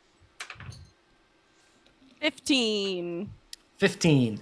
The tanks that ruptured are a highly poisonous gas, and usually the fans would be clearing that immediately, but you did not hear them kick on. But like, do the tanks belong in the SGC or were Yes, they? yes, they're coolant. Okay. It's a Okay. type of coolant Okay. used to make sure the gate doesn't overheat. Great, that's fine. There's probably Cool. like 7 superconductors on that frickin' thing. Yeah, there's At lots. least. Cool. You're grabbed. You're tossed Great. through. I'm going. There is The this fans are broken. That's all. whoosh and a hiss as you are pulled through a wormhole, and find yourselves in a place that looks suspiciously like British Columbia on P1X 774. Weather's practically Canadian. Deep cut. There are trees that go high. After a few moments, the gate shuts off behind you, and the 6 of you are essentially laying in a heap on this side of the gate. I'm gonna immediately call out, Troy. Yeah, I'm that's fine. Say, we're trying to gather forces. All right, I'm gonna stand up and check to make sure that Troy is with us and alive. That's a good And question. just do a head count of my team. Yeah, Yeah, he and And I totally. guess these 2 extras. other guys with us. Yeah, and the extras. Sorry, I was trying to figure out if I had missed something on the map. Yes, he is alive and well, and has started scouting out the area that they've landed in. I got a little worried there, Troy, when you didn't respond, but good to see you're in one piece. All right, we all alive and well? Immediately, I will see. Jesus, I can't think of his name. It's on the Zoom call. It's right there. I'm sorry, I have 7 windows. Can you please tell me your name real quick? Dr. Emmy. Connor. Me or Dr. Emmie. Connor. When I immediately will see Emmie is probably burned in some way or No, I'm fine. frosted. So the mask has been burned, and it wasn't really clear what happened with the mask. So at least she might be saying "I'm fine" through a partially burned mask. I'm fine. Darth Vader mask. Well, yeah, Altan will still at least run over and rip the mask off and make sure there's no kind of... Corrosive. Just chill for a second. I need to check, make sure you're fine. Give me a No. medicine check. The Stargate wasn't chilling, okay? There's a coolant leak. That's what it was. I had to check. Yeah, your body's not intended for coolant. Body's fine. 15, I think. 15.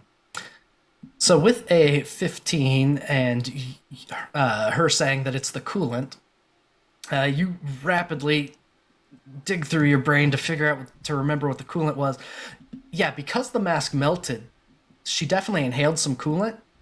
You're probably about 2 hours from major lung damage, just from the residuals of that face full of coolant. Doc, how is she? Not well. Would I know an appropriate way to apply at least some first aid while we're out here? First aid could probably delay it.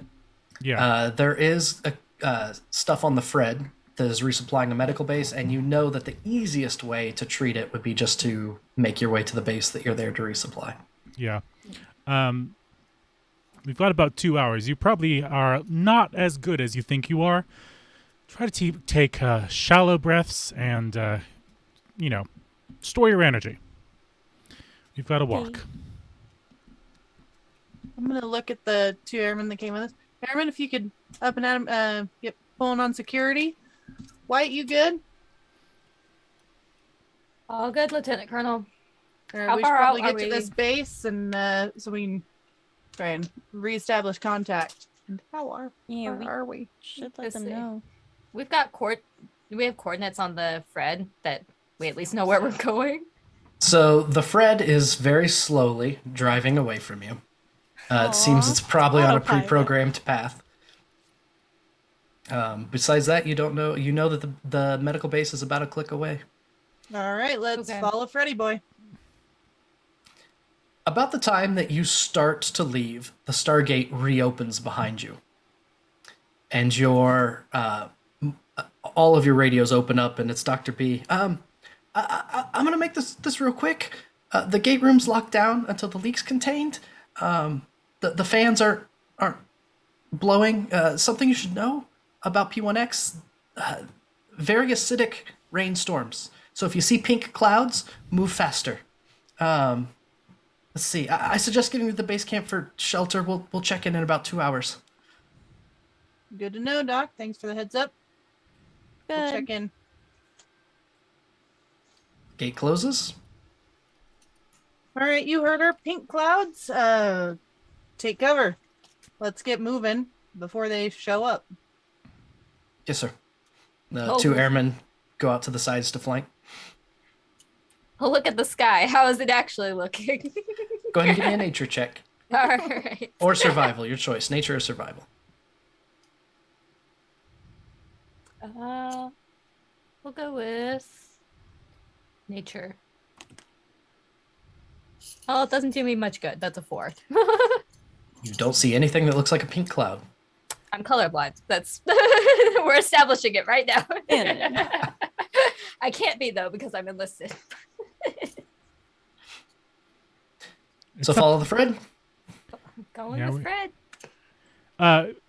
When Altan kind of follows along, he'll start like mumbling to himself and say, Captain, I was thinking about that thud or the splat or the splash. Well, you like with the matter isn't totally reconstituted, and so hypothetically, like your body could end up somewhere in an ultimate, maybe there's theories about alternate universes, or that matter's got to go somewhere. And so like he just like goes on about this tangent of like where your matter could end up if you get a thud. Emmie will absolutely contribute those to that of just like, it's not just theory, they definitely proved it. Stargate did it, like the fan theories of, or the like fan I've been following Stargate 1. I feel like once this conversation starts happening, even though Captain White was the initial person to strike up the conversation, he just takes a step back. He just takes a step back and lets you guys go back and forth, and we'll establish that as like maybe the marching order that Russo's probably up front, and White will. Yeah, but I am gonna absolutely turn at them and then just make eye contact with you, White, and then head back to just marching forward. It just makes a motion of like right over his Altan head. takes the notebook again out of his bag and starts scribbling furiously. Just collaborating with. It takes about an hour at this speed to make it to the base. And about the time you get there, one of the airmen jogged back who was on point. Says, Lieutenant Colonel, you need to see this. All right. The pink clouds.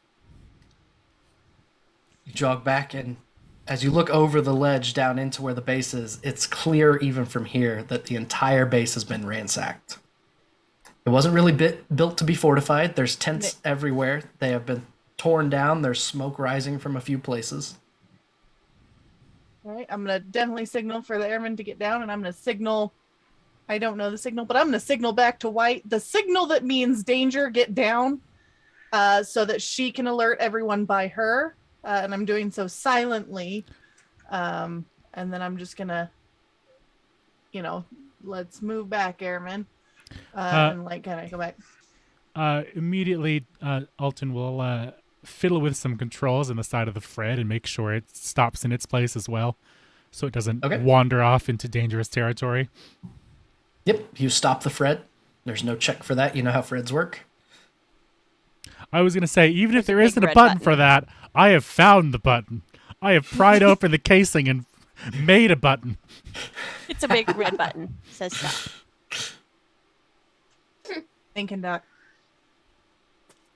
Once I'm back with everyone, all right, I'm gonna suggest Connor, Troy, you want to stay with Freddie here, and the rest of us will kind of scout out the situation, and then if 15 minutes we don't come back, I want you to head back to the gate and wait for them to initialize, and you radio what's going on.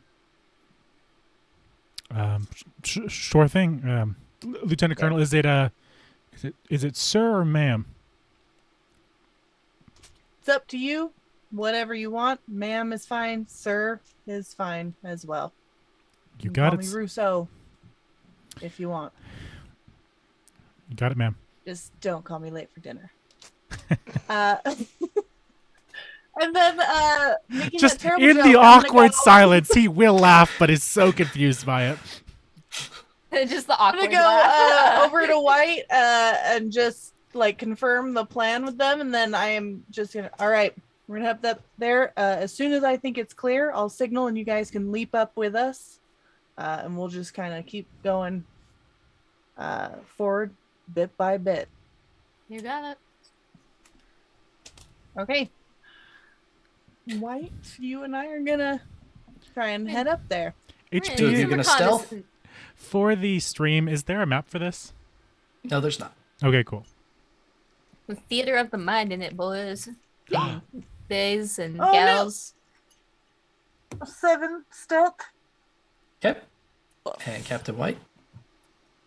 I'm not faring much better. Mine is a 12. I'm gonna start switching to physical dice here. Pretty The soon. two of you go over Always. the edge to break the tree line and immediately catch some scree and just kind of slide down into this slightly lower area where the base was set up. There's nothing but open land between you and the first tent, and you make your way over there. We're a I'll little look bit at White. rusty. I meant to do that. And then forward. Fastest way down. All right. And make we're your way not in, getting it's- shot at yet, so Nobody shoots at you. If we get to the edge of the tent and like it sounds or seems clear, I will signal for Connor and Troy to like kind of come up with us, and we'll just keep doing this. Okay, go ahead and give me a perception check. 13. There's no immediate sounds, maybe crackling somewhere, but it might be a small fire. Seems very quiet. Seems sweet. White. Thoughts? not seeing or hearing anything yet. You want to divide? Yeah, you think we should just. You think they got a doorbell on this tent, or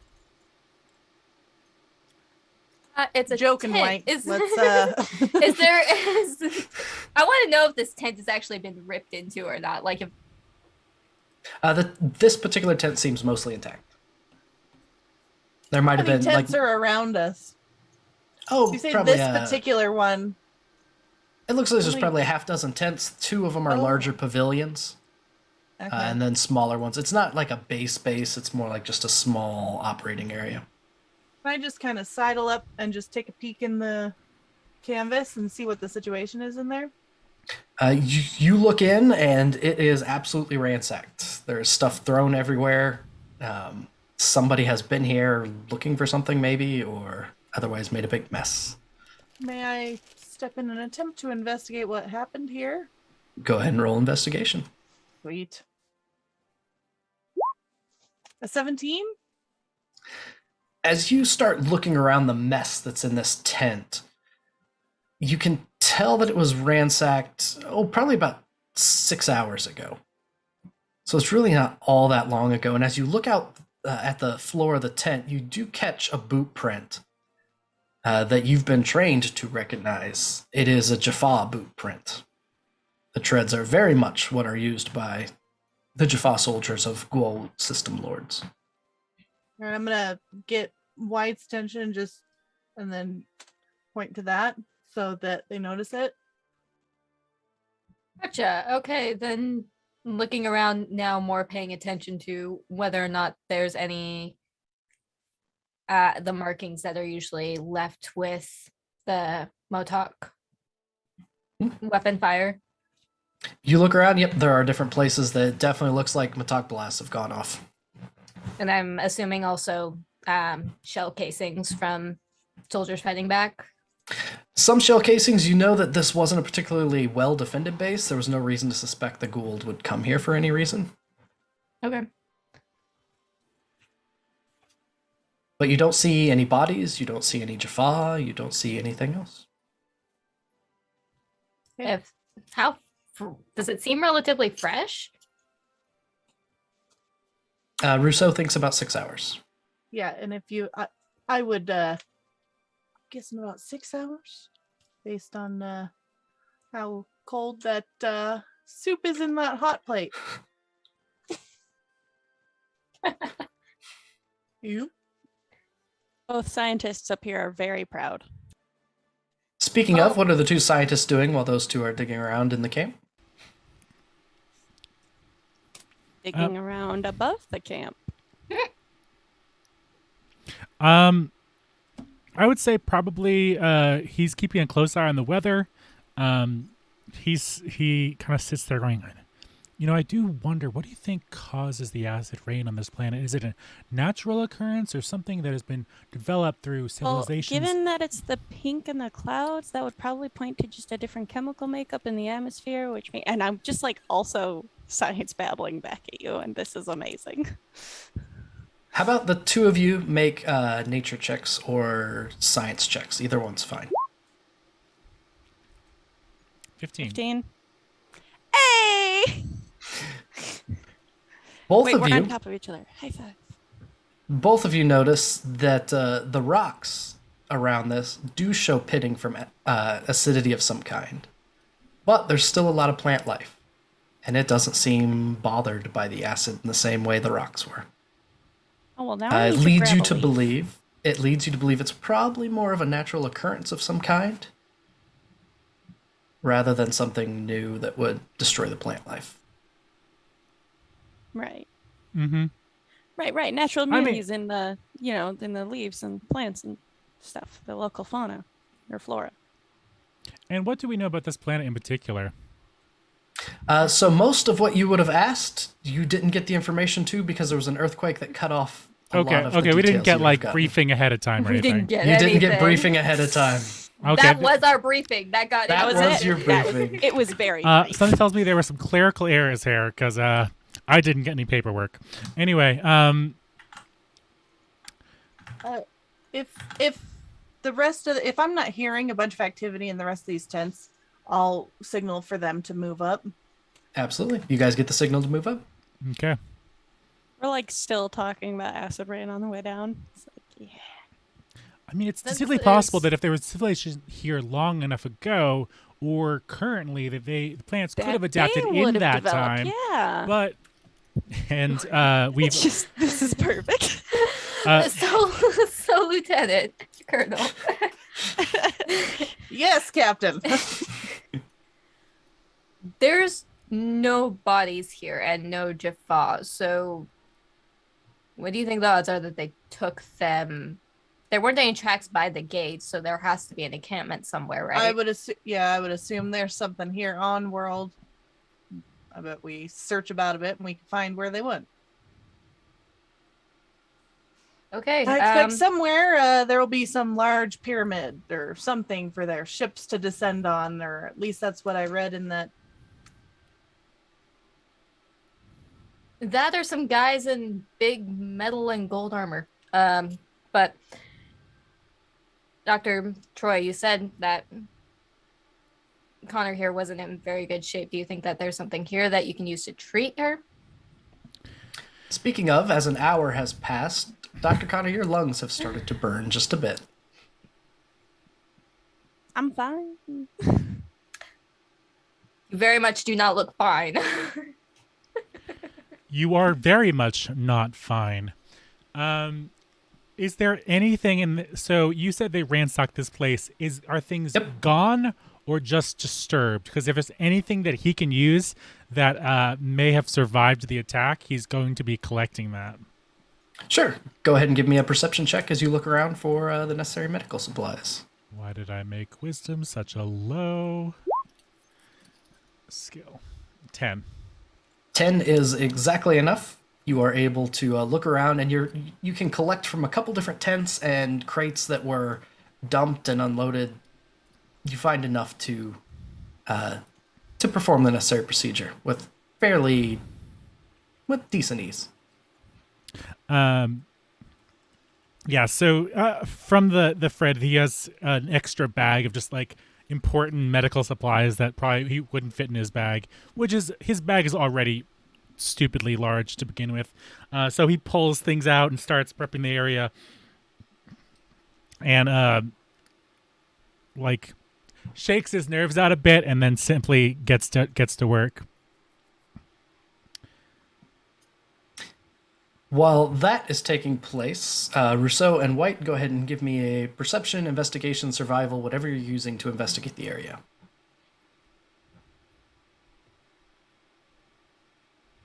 It was a 18 for perception. Okay. 21. 21. The two of you both find at about the same time, over by the flagpole, the SGC flag has been pulled down. It's just trampled on beneath. And when you bend over to look, there is a symbol that has been etched into the flagpole. And it looks like this. It is a dog standing on a snake on a sled.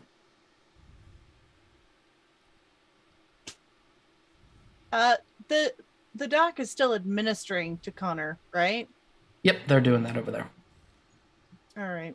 I'm gonna make sure that I'm just gonna confirm. Like I know we both found it, but I am going to confirm with White that they see it too and have seen it.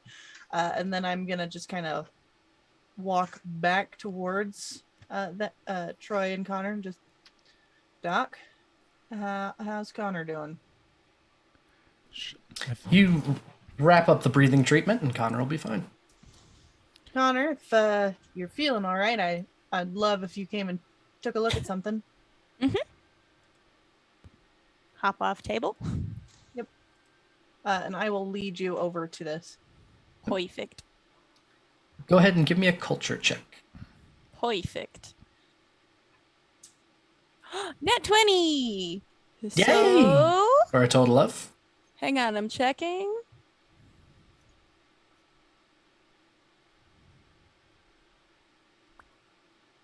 $24. 24. All right. So I'm going to copy and paste this.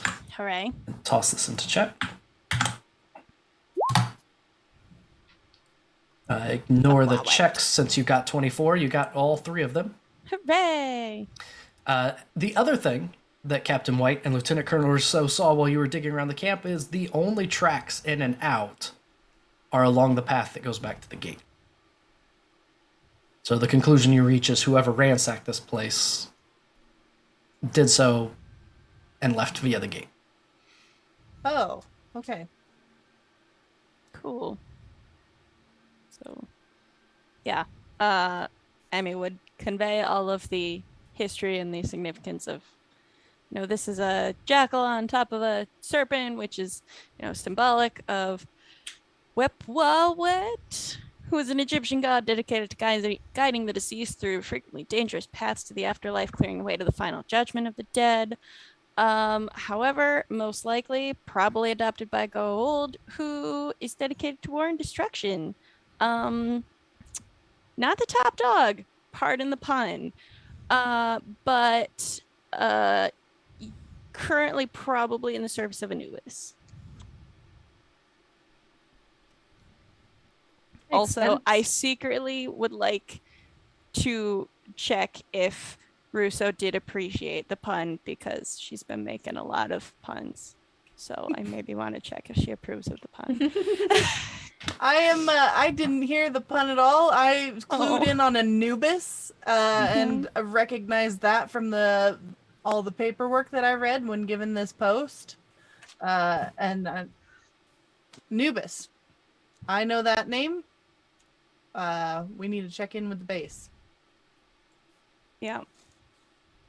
Is there any way, DM, that we can try and do just a very light inventory or find, I assume somewhere if I were to rifle through, find some sort of what they were doing at this base, why they would have been targeted, or is it just random happenstance? Because I know that happens a lot too. So the base seemed to have various medical supplies primarily rather than weaponry. Okay. And a lot of it, especially the stuff that wouldn't be particularly helpful to the Jaffa, which is quite a bit, instead of being taken, was just kind of overturned and left. So as you do a general assessment of what's around, That's pretty much all that you're left with. Okay, so nothing really sticks out in any sort of files, paperwork, captain's log.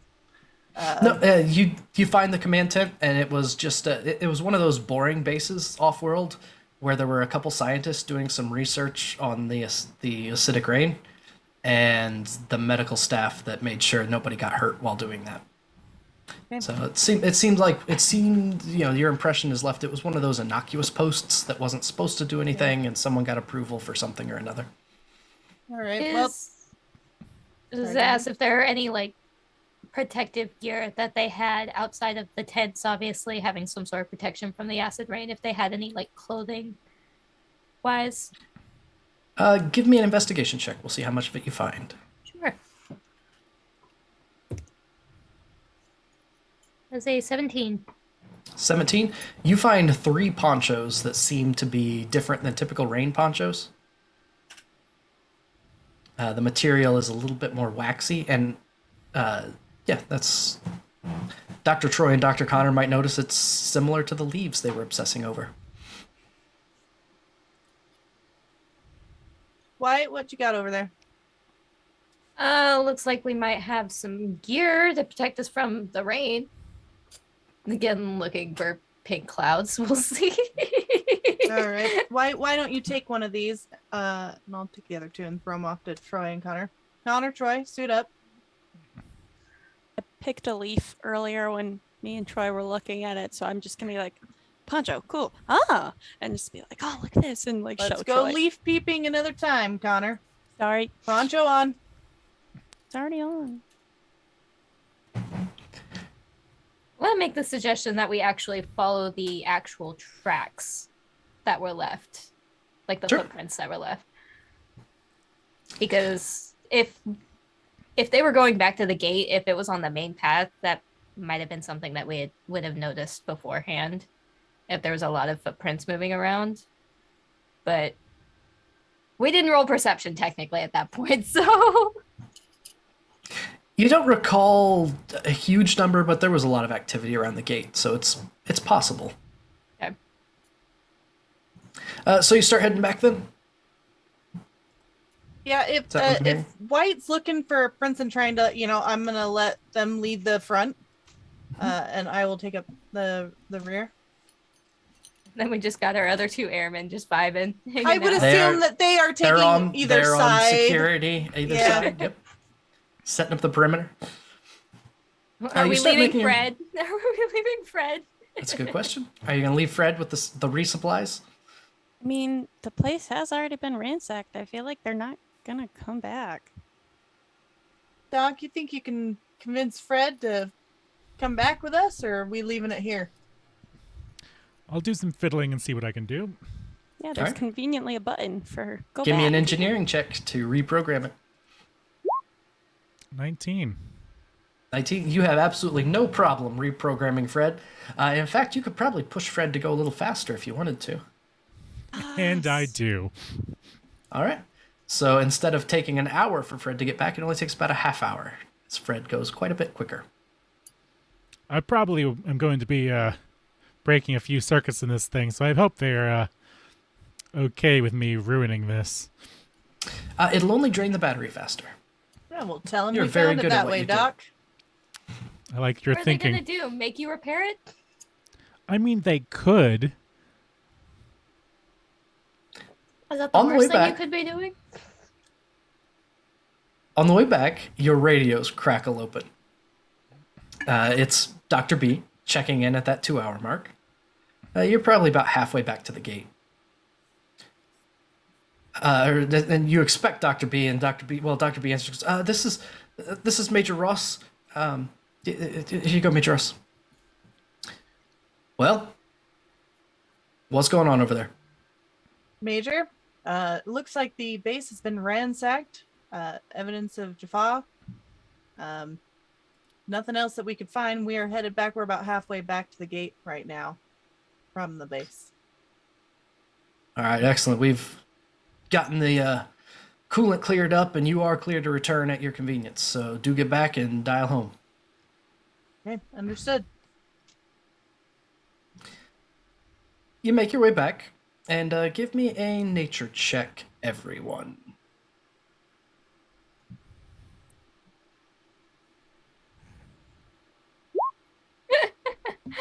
Crit fail with 3. 24. 19, 16, 24, and 3.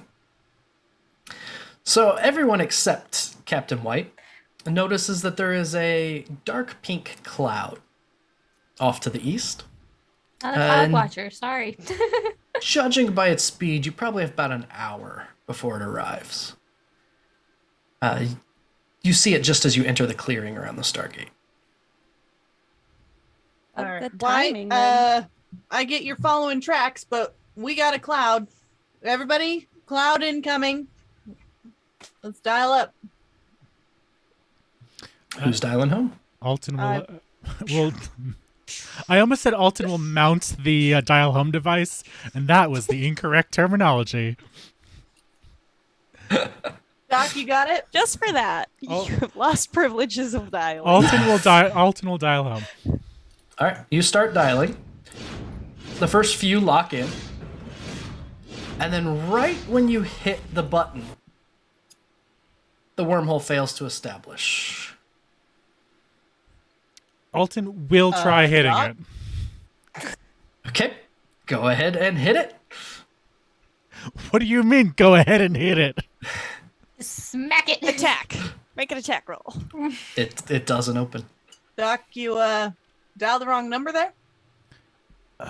No, I have perfect memory. This is, and so he'll dial Come and one look. more time and try again.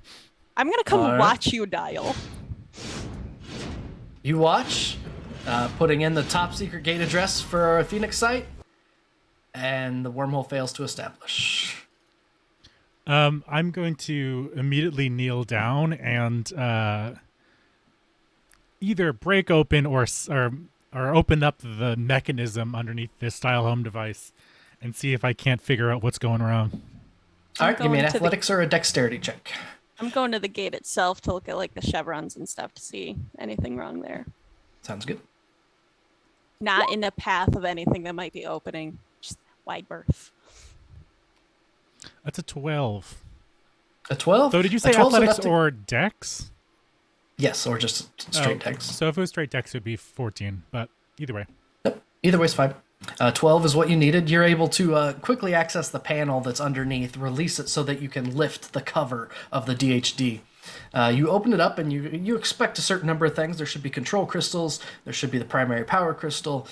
You have a general idea of how DHDs function. But you're not sure immediately what it could be. So give me a perception check. Oof, 9. The only thing you notice is there is a small golden yellow block wired to one of the crystals. I think You recognize right away it's a different technology, and it is wires. But is it possibly Goa'uld technology? Even at a glance, no. Goa'uld technology does not use wires like this. Gotcha. Are we sure we're dealing with Goa'uld here? Goa'uld. Heard it so many ways. He'll make that comment to Emmie, just because I'm sure that she's judging me for my pronunciation. It's fine. I mean, look, General Hammond pronounces it wrong all the time. Why do you ask? Because this is Doc? not them.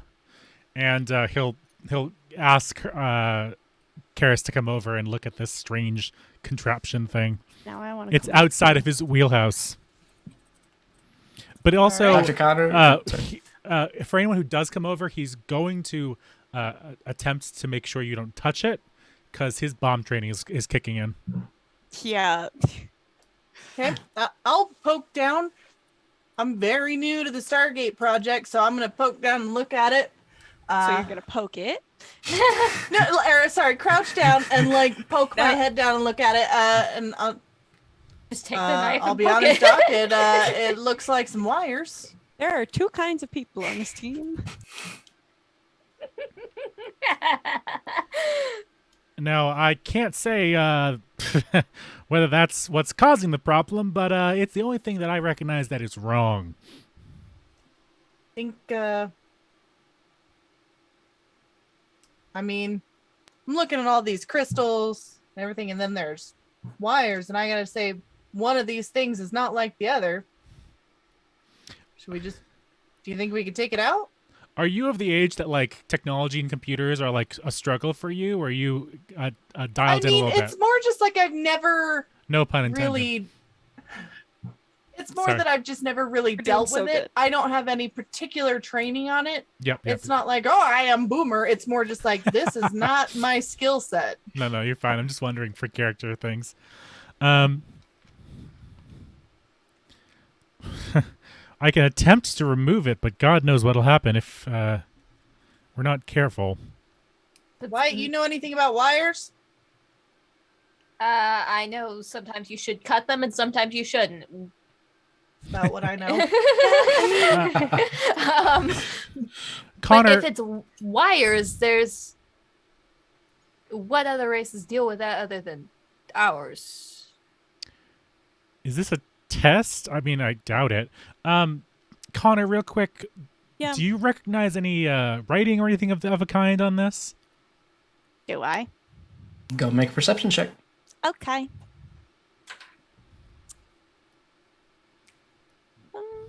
This is me narratively saying, "Hey, can we roll again?" I was No. trying to get there. With Yep, better yep. eyes. An I get a 8. Eureka point from this. You have So- a Eureka point. I'll do But, better next time.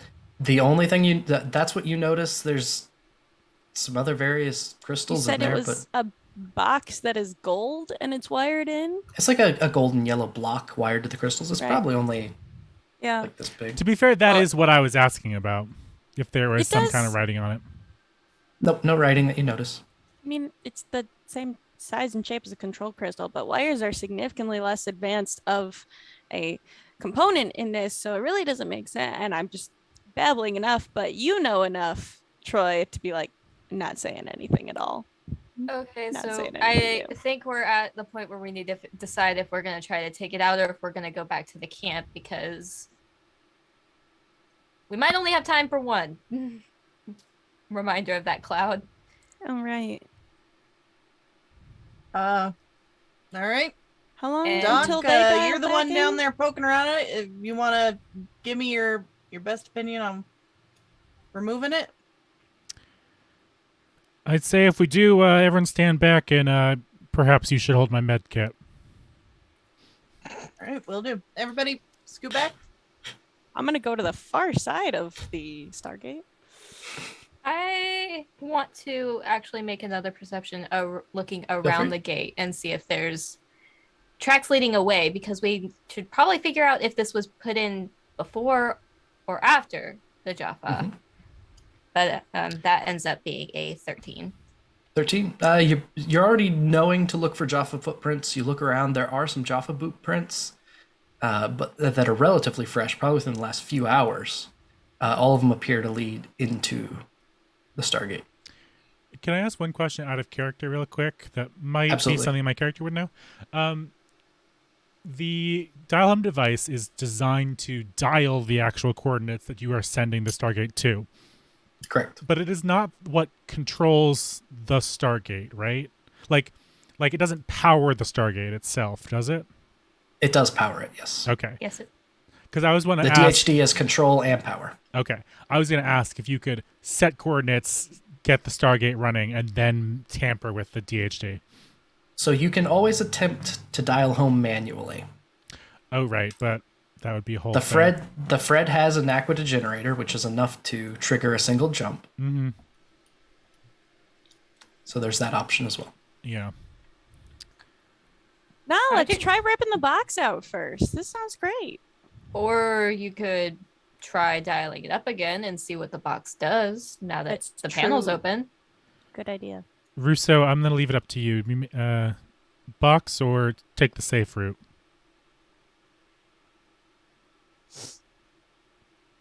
Seeing as I've How- relayed yeah. information about Fred to her.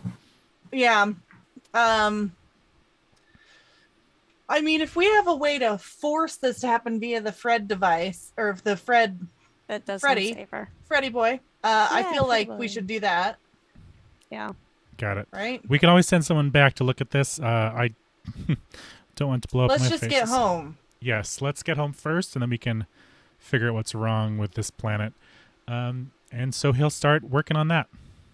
All right, sounds good. So what I will need is a successful engineering check and 3 successful athletics checks to be done in the appropriate amount of time before the storm gets here. If you fail too many of them, the storm will arrive before you finish. How's a 23 for the engineering check? Oh. You are able to attach the Naquita generator to the Stargate in the correct place, and you know that it will have power. You just need 2 people to dial it home. Good. 2? As he does, he kind of taps into the shared knowledge of his symbiote, and that's how he's able to really quickly without even really paying attention to what he's doing, he's got it hooked up before anyone realizes what he's doing. And so do you want athletic checks from me or from the team? From any 2 members of the team that are going to stand on either side of the rings and together be moving it. I have a -1. I'm gonna not. You and me, Lieutenant Colonel. Looks like, yep. You and me, wipe. Something tells me I'm nimble, So but not that strong. I will 13. supervise. 13, and then the captain. Say 17. 17. You start dialing, and the lieutenant colonel has some trouble getting hers to lock into place. But between the 2 of you, Jump and pull it down. Captain White's able to get it and lock the first one in, and the Thank you, White. shunk, the crystals light up. 2 more.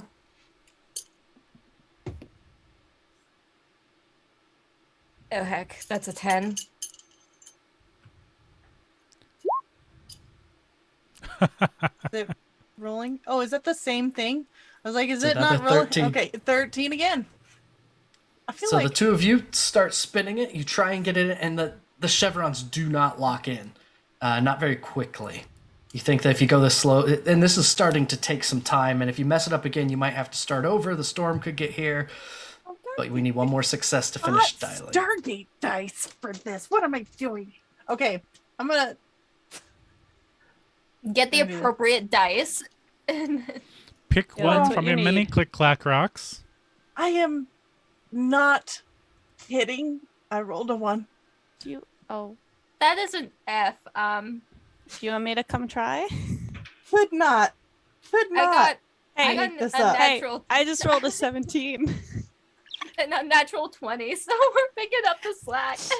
So the lieutenant colonel is having some trouble, but Captain White is able to pick up the slack, finish dialing in. All the chevrons lock in. You Appreciate can it. hear through the trees the wind start to blow as the storm clouds get closer. The Stargate opens. And you're ready to head home. Oh my god. I grab my extra pack of medical supplies and usher everyone through, making sure that something in the Fred device Garage. doesn't short circuit. Garage door opener. Enter the code. Before, make sure the light's green.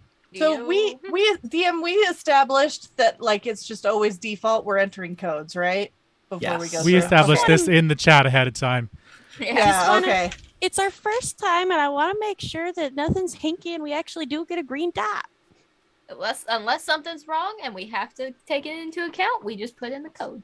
You send a code, you get your green go. Okay, You're we're free good. to go through. Everyone passes through. The Fred makes its way through. The 2 airmen with you do. The gate room already has technicians that are nearby ready to go back to finishing repairs. Everything has dissipated. There is a voice over the loudspeaker from General Lawyer up above saying, "Well done, team. I need you to head up to the briefing room. We need to wrap this up." Away, sir. You head upstairs. Go through all the necessary checks. The briefing room is nearby. I can probably toss you in it just to have the briefing room. There we go. It's on the other side. All right. And then I will force everyone over there so that there we go. There we go. There we go, the briefing room. General Lawyer is standing at the head of the table and sits you all down. Well, that was a bit more excitement than we were expecting.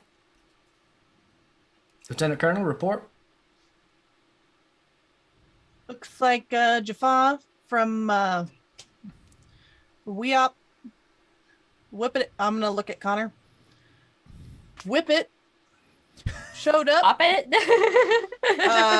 Connor, Bop it. Twist it. what was Twist the it. name of that dog on the Oh. snake sled again? Wapwawet. All right. We can what pretend that Connor Connor said said it was- appropriately. Wapwawet, huh? Yeah, Wapwawet? what Connor There are said, so sir. many W's in this. I don't know what it is. Wapwawet. Showed up and appeared to have ransacked the place. I couldn't find any record of what they were, if they were looking for something specific. So I assume it was just a bad day for that base. I would assume that they are now in the custody of, and I'm looking at Connor. Wapwawet? Wapwawet, and you know, we scoped out the place and now we're back here. But Wapwawet probably actually reports to Anubis, so that's probably more of a problem. Doc did find some sort of what appeared to be a human device on the DHC. We are not sure what its purpose was. What do you mean by that? Altan will take out Error wires. will have a notebook in front of him as he is trying his best to sketch from memory the like weird device that he saw and its approximate location inside the DHD. And he'll like spin the notebook around and slide it towards him. Sorry for the extra notes on the side, but like that was the best I can do. I didn't notice any words. It doesn't look like a device we've seen before, or at least not one that I've studied. And so I'm not exactly with the bomb squad. I'm not exactly an engineer, but I've studied as much as I could. Don't know. Do not know. It worked a bit. It did dial the device, but it didn't draw enough power to create a fully established wormhole. Well, I do appreciate this information. We will certainly get our best minds on this, try and sort out what could be going on. We got a sketch and wires and where it was connected, huh? And obviously, everyone from that base is unaccounted for, unfortunately. Well, it is interesting that you mentioned Wapwawet, as we've actually received information recently from a Toker agent embedded with Wapwawet. Wapwawet has been much more active of late. I fear that the scientists there have suffered from one of his raids.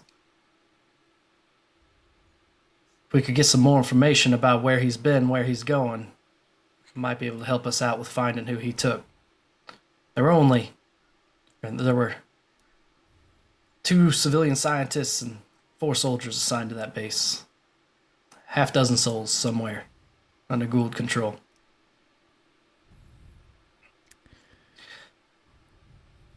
Well, Every time he says Wapwawet, Russo is just putting another finger out on the table. Or just counting, but like silently, and just kind of looking around at the team. Major Ross told me that you all did quite well the other day. Taking that into account and with what you just faced here, I can safely say that all 4 of you are going to be our new Phoenix 4. Assuming you want to be on the team. Right?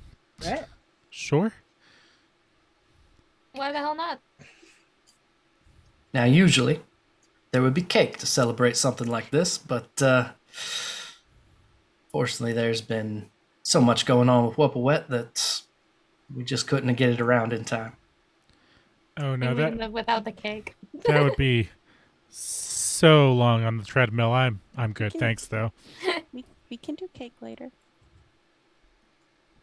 I do have one more assignment for you, and I am sorry to turn you around and send you back through a gate.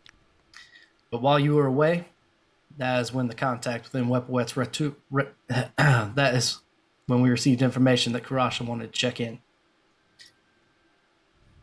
Who? I was a bit. All right. Karasha. Dr. Troy, your symbiote fills you in on this information without having to make any check at all.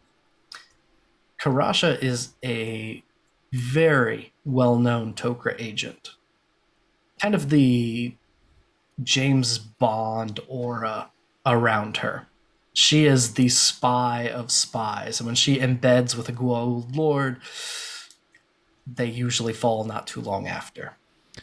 A wave of like almost regretful, like a jealousy passes through my symbiote, and I only barely are able to like contain the emotion that like tracks across my face. Now, because of Karasha's how deeply embedded she is with Wapwawet, we really don't have much time to wait it out. She says she needs to make contact. I need to send somebody right away. In Phoenix 4, you're in a good position to do just that. Where are your guys, sir? Your first official mission as Phoenix 4 is to go to P3X 582. And he pulls up this picture. This is a desert planet speckled with oases. Wapwawet has claimed it as his own planet, but we have received the all clear that so long as someone arrives within the next 45 minutes to hour, there should not be any contact at the Stargate itself. If there's anything you need or any questions you have, ask it quickly, take care of it quickly, and then I have to turn around and send you right back through the gate. Yes, Capt. We're gonna deal with acid rain on this planet too. No, we have no belief at all that there is acid rain anywhere on Wapwawet's home world. Cool. Maybe bring an extra bottle of water, Captain. Don't want you getting dehydrated. Always looking out for us, Doc. Speaking of which, Connor, I would really highly recommend you go to see the bases doctor, because I was able to help, but yeah, go see doctor. I'm sure she'll want to make sure that I did everything up to code. Dr. Troy, usually I would agree with that assessment, but we have got to get contact right away. Fine. Gotcha. Okay. Understood. All right. Anything Let's else head you out. need before I send you through? If you could, sir, just one more time. What was the name of the Goa'uld that we were going to see? This is Wapwawet, Lieutenant Colonel. We got 10.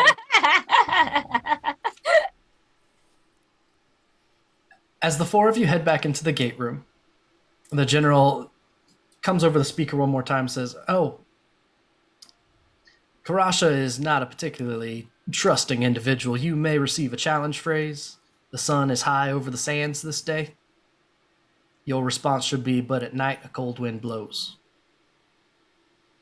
She is a paranoid agent, of course. Be careful. Take care. The gate dials up, the wormhole opens, and you four go through. And we're going to take a really brief break and do the last scene of tonight's groundbreaking first episode. So give us about 5 minutes, and we'll be right back.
Hello and welcome back. Thank you for hanging out as we wrap up our final episode. Final scene of the first episode. This is it. The was the first and shortest. last. That's it. We The did first it. and last. We solved the Everyone's whole thing. about to die. But it's okay because Spoilers. we're level 12. That's what we Whip did it's in those here to 5 kill minutes. us all. Whip it. The four of you pass through the Stargate and find yourselves on a platform in the middle of the water of an oasis. Before you, there are two massive jackal-headed statues rising 30 feet into the air. The DHD is on the platform across the way, and the two sections are connected with a crackling yellow energy bridge. I don't know that we trust that. It doesn't matter if you trust it or not. Altan is captivated. It's true. Uh, It's great. I'm gonna up and just kind of Tap it. Yeah, just with like my give foot. It, With give my it a foot, I'm poke. reaching out my foot and So just we kinda, are poking. Is Yeah, it even? this time I'm actually poking with my foot. It Doc, feels solid. You know anything about this? he will invest. Also, I have a question for you, Proper. Mhm. I assume that I would have been given a dossier on all of the people in my team. Mm-hmm. So am I aware of your status? I assume so. It was Okay. I mean, the only I was reason working as if I was, but yeah. Basically, the only reason I'm alive is because of it. So definitely, like I Okay. basically owe my life to the Stargate system. So you definitely, it's definitely on all of my Big documents. same. all right, then I shall continue. Doc, what do you make of this? What? I would like to point Have out I- there are 2 doctors in this party and it gets really confusing. Doc is a medic. Just saying, I MD. didn't get 2 doctorates for nothing, okay? MD, Doc, MD. The first thing that Dr. Troy I'm catches, Doc, you're Doctor, okay? Oh, great, thank you. I'll investigating whatever is producing this because it's absolutely fascinating. so you recognize it. It is a Goa'uld technology for traversing open spaces, rather than just building a bridge. They used energy this time. Just an extra fancy bridge. Should be fine. All right, let's get moving, team. Before they notice us. DM, what am I seeing here? Sorry, that's the DHD. Oh, okay. All right. Some of these maps are like absolutely gorgeous, and then there's like one thing you're like, what is that? What is this very strange circle? It wasn't one of those like TV things, the Goa'uld TVs, you know? Oh, yeah, those things. Yeah. Just making sure I wasn't walking up on one of those. But Nope. okay, that's the DHD. Okay. Yep, that's the DHD. I will continue in the direction that I assume I know that I need to go. You hear off to the west a voice that just goes. It yells out in Goa'uld. Cree! I'm gonna look back at Okay, but everyone knows that. Troy. Fuck. Two. I vaguely remember from the TV show, Cree is not a good word. No, Cree is Cree like is- so Cree many is like things. the- it's Cree like- is it's like the- everything. Hey. You can do it like Commanding hey, attention. or Well, hey, let's just say- or, hey. Hey, listen. How you doing? Do we see where this? Sorry, I just bumped my mic. Yep, I was just trying Do to we see- grab the picture. You look across the oasis and you see Oh, this is this to the- figure off to your east. Okay. She is in full Egyptian royalty regala. And she is standing looking at you as you cross. Doc, I think you're up. Yeah, I will reach into my well of knowledge of the Goa'uld language and reply with a hello. What are you doing here? Just looking around, seeing what's going on, just investigating. Just investigating.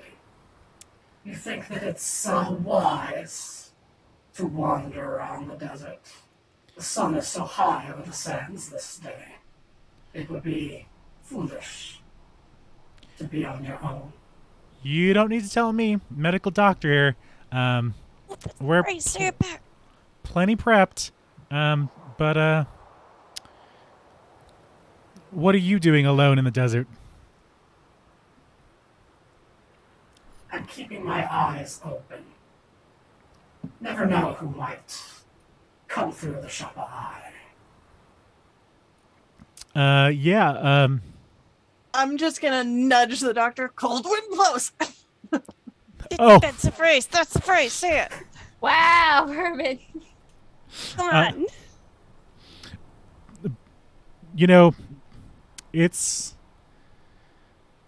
we're certainly prepared for the hot desert sun, but at night the cold wind blows.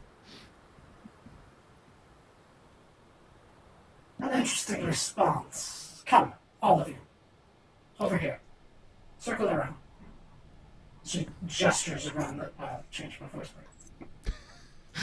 When you switch to She gestures GM around. talk.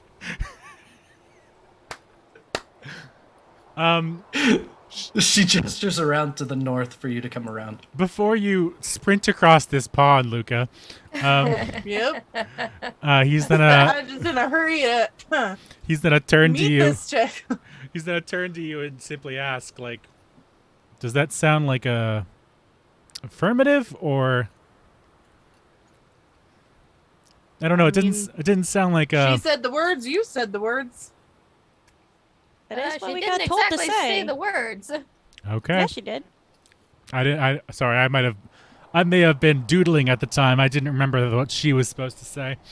Yep, it was in the middle of the phrase. It's all right, Doc. That's why we're here, and I'm just gonna pat you on the back. I'm still thinking about the fun light bridge. And so It's very entrancing. we circle around and join her on her side of the camp.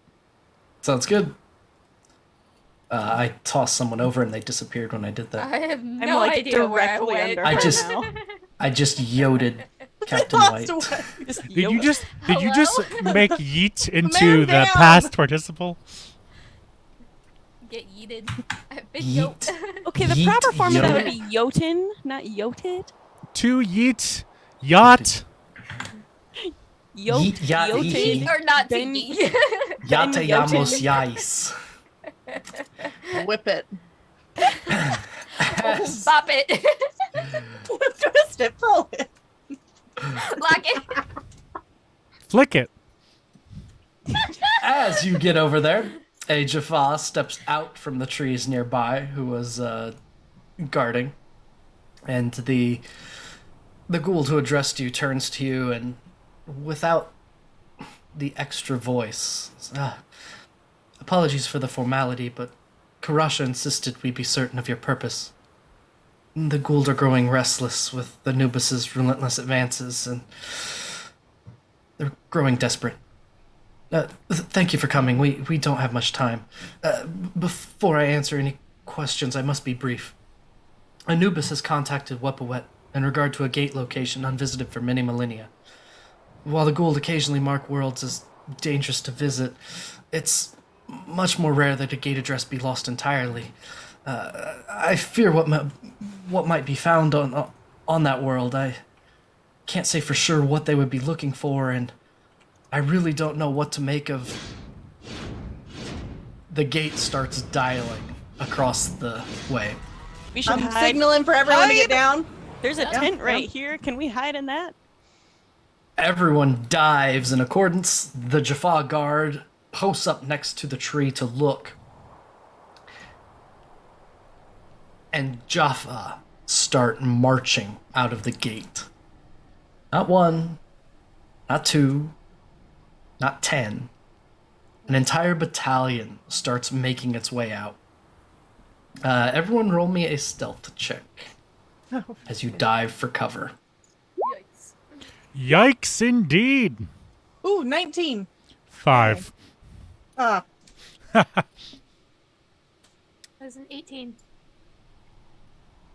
Altan is too excited to see what's happening. 11. Every 18, time. 11. Yeah, overall, that doesn't go that well. Let's see how they do.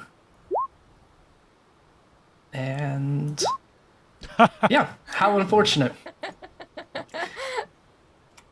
As all of you dive for cover, it becomes pretty clear that you do not have a safe, you are not in a safe place at the moment. There's another sound. Roll a perception check. We'll see if you recognize it. 6 for me. 5 for me. 20 for me. What you hear is the howl of Death Glider engines coming from the north, heading your way. And one of these Jaffa, as they come through, steps to the forefront. The gate closes behind him. He looks across the way and has a smirk on his face. Jaffa, Kree, fall in. We have company. He stands and faces your direction. Oh, shit. Tauri, Kree, I am Jata, first prime of Wapwawet. So nice of you to join us on this my master's world. He so wisely long delayed permission for me to address the rat in his grain silo, that she might flush out others. Please, do not make your end short. Lord Wapwawet wishes to speak with you personally, to thank you for confirming the identity of the traitor. If you come with us willingly, no one will be harmed. This my master promises. If you do not surrender, Lord Wapwawet will not be as courteous. With the last snarled word, there is the clacking of Matok's staffs locking into place and the hiss of energy, as about 36 Jaffa point in your general direction. Yeah, I'm gonna stand up, hands up. Oh yeah. Just came for a little bit of sightseeing. Happy to meet the boss. Karasha murmurs under her breath, Wapwawet will honor not hurting you. For now, I have a way out. Stay close and listen. When the time's right, we'll have an out. Do you understand? Altan will reply in Goa'uld, yes. Jata! We are coming out.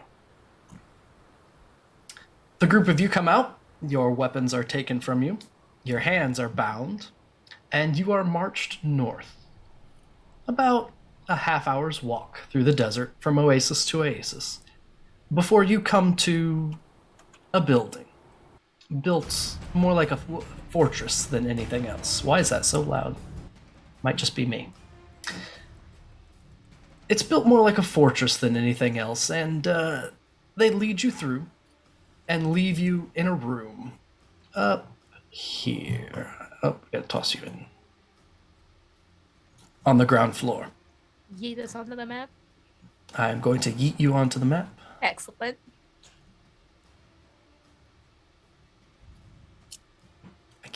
I need to fix some tokens. My apologies, because every time I try and yeet, all it does is yote. Are we, I want it to yeet instead of yote. are we resistant to eating? I dragged myself onto the map, but I don't know if I'm in the right place. Alright, well, I will send everyone here, and then get rid of you. Sweet. There we go. You are taken into a small room, and are told by Jata, wait here. Lord Wapwawet will see you shortly. And turns to leave. You're in there, just the four of you and Karasha. The door locks behind. All right, Emmy's guys, I'm counting almost- 14. Emmy's almost having a panic attack because these are the circumstances under which her world got taken over 5 years ago. Are you showing these signs of distress, or this is just Mhm. internal? Okay. She's breathing very carefully, like more so than when I had the lung thing. All right. Troy, I am going to try and make eye contact with you and just kind of like look at Connor, just hoping you can keep an eye on that situation and make sure she doesn't actually start hyperventilating. Troy will look back at you and look very confused and try to mouth, I'm not a therapist. His degree is in medicine, not in psychology. But he will. Are you on the ground, Emmie? Or are you still standing with us? We're standing. I'm not incapacitated. I'm just like,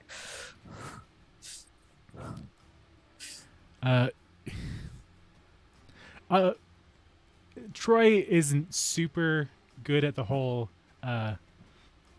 community or the charisma thing, but he will. No bedside manner. He's trying, believe me. He spent a lot more time looking at nanotechnology than any of this, but he will put a big hand on Emmie's back and look at our new friend and just say, "Okay, I think it's time for that plan." Acting Emmy with nanotech talk would probably work. Just saying. Just start a technobabble. It'll be fine. So, tell us about that plant you saw on the other planet. There you go. Yeah, really. I mean, until Emmy starts actually freaking out, I wouldn't be able to do. I wouldn't be able to. Yeah. I wouldn't know to do anything really. Right. I can tell. And that's okay. There's tension, So- but also we are in the Air Force, so Yeah. And also, we are in a hostage situation, so it's kind of to be expected. exactly. Oh, Karasha, plan. Yeah. Why you want to start poking around at those bars? And Karasha, what do you got?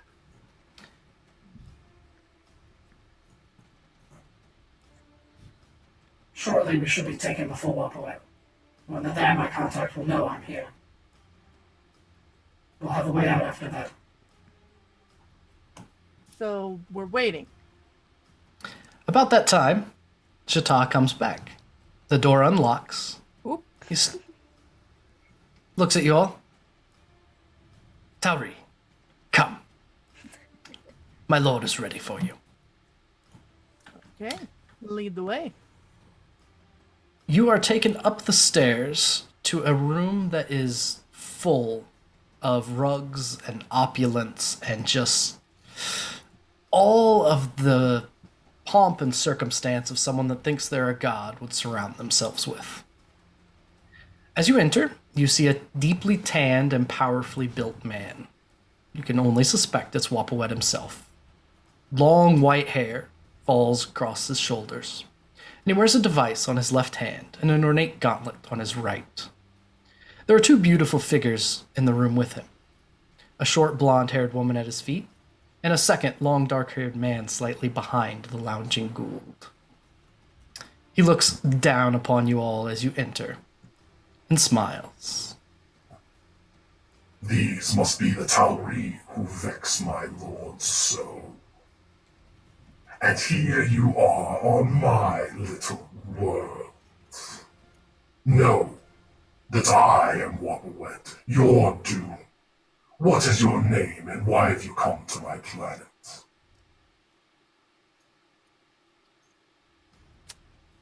Lieutenant Colonel Russo? I did not give you permission to speak. He stretches out a hand, and the device glows. Pain racks your body. And I need you to make a Constitution saving throw. Please, Lieutenant Colonel Russo. I am smiling, but my character is not. Just straight con.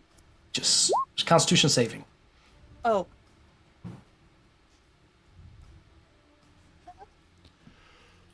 You know what? It did not give me the option to choose. Is there it's a button under I'm missing? saves. Underneath death save, there's a bunch of saves. Oh, okay. Yep, there we go. Yeah, okay. There we go. 19. 19 is good. You still drop to your knees, but you don't think it's going to have an ongoing effect on you. Yeah. Lieutenant Colonel Russo. Freshly appointed to Phoenix 4. Here to... yes. The little rat. As he glances over to Karasha. Before he says any more, Jata comes up close and with a box in hand and says, Lord Wapwawet. What? My lord. And lifts up the box and opens it for Wapwawet. Russo, go ahead and give me a perception check.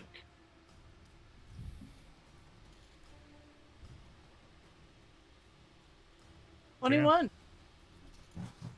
Because both that you didn't fall to that save and the glance that you have into the box, you see a cartouche. A small golden shape that has Stargate symbols in it. 6 of them that you're able to quickly take note of so that you don't forget later. Jata, lock them away. I'll resume this later. Take the traitor. See what you can learn. I must speak with my lord. Jata bows and motions for the Java to drag you back, where you're taken back to that small room without Karasha and locked in. I am betting her plan did not include this part. Did that guy just really ask for information and then tell us not to speak? Yeah, what a way to treat guests. Also, he knew about our operation. Yeah, you noticed that. Uh-huh. I'm smelling all kinds of rats.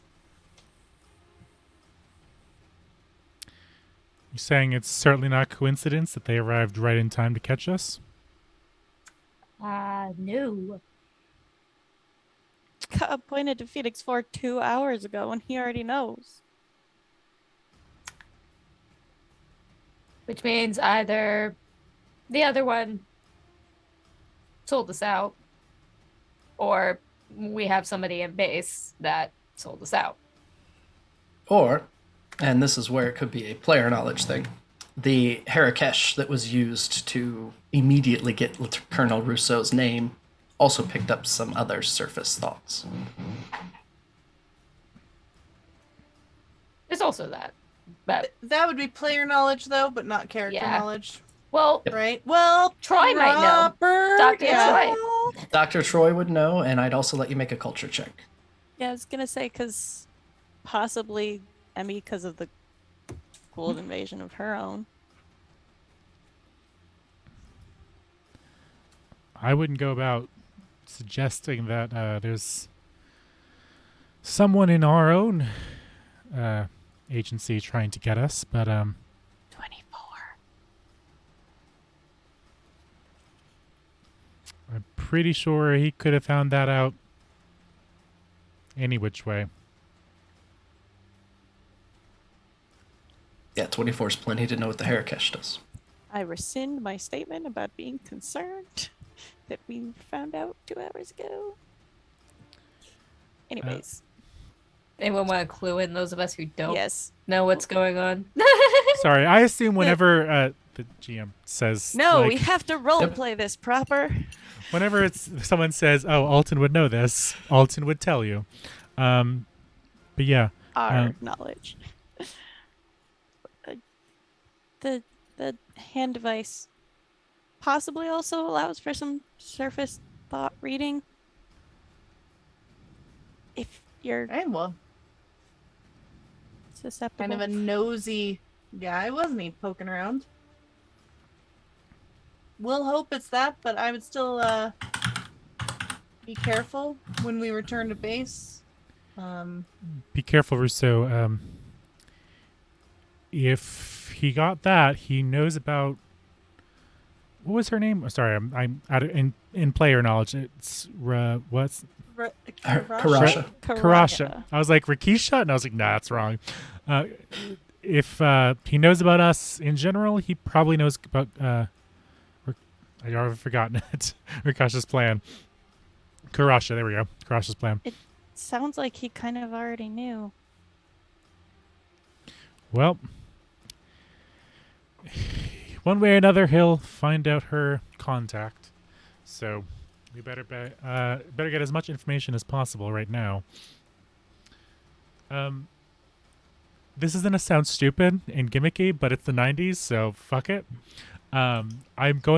I hopefully still have some amount of my medical gear with me, and I will take my my stethoscope and try my best to listen in on any conversations that are happening around us.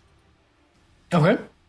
So did you head over to the Yes. door first? I'm gonna make you really annoyed because I'm standing by the door that I'm pretending I mean- it has actual bars and I'm just running the canteen Is along it- the bars like in a jail cell. Is it bars or is it a closed door? I need to know. It's a closed door. You're more of a Damn it. storage room than anything else.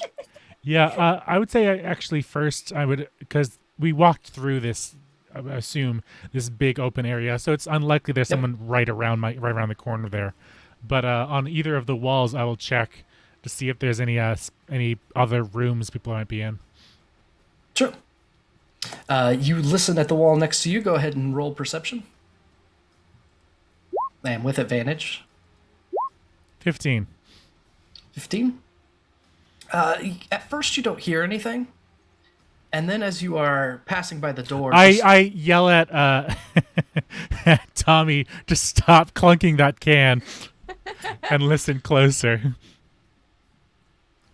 As you pass by the door, you think, well, I might as well check there too. So you put it to the door that they've locked behind. And as you do pick up two voices that are walking toward the room where you're all locked in. One you recognize as Wapwawet's voice. The other voice you don't recognize. Do not speak to me about things you do not understand. You are being used by Anubis to further his plots. Yet you do not aspire to greatness yourself. Is that not so? No, I merely play the underling. I am the master of war, not a mere puppet. But I must bide my time to consolidate more forces to overthrow Anubis. I will take measure of the Tauri to learn what they know and how they have come to vex him so deeply. Now that I have the gate address, I know what to do with Anubis when I find him. I will lock him away the same as others have been before. The Tauri play a game of survival and exploration. They only attempt to overcome what's before them. Anubis is foolish enough to keep getting in their way. As for you, you bowed to Anubis. You bowed to Sokar. You bowed to Apophis. You bowed to Ra. All after you first bowed to a Ra. Spend any more time on your knees, and some might wonder if you'll ever get satisfaction of your own. Silence! Do not speak the name of Ra again. As he fell before me, so shall all know my power. Ra imprisoned a Ra. All you had to do was kiss the cheek and betray your first master. As each has fallen to the Tauri, some are starting to ask if you will serve them next. No more! Away from me! I will not suffer any more questions about my plan. Be gone! The voices fade. And before long, it's quiet again in your little storage room. I very carefully take the stethoscope off my ears as I still sit there processing what I just heard and relay all that information back to the team as soon as I figure out what even just happened. So it's not exactly the enemy of our enemy, but the enemy of our enemy's enemy.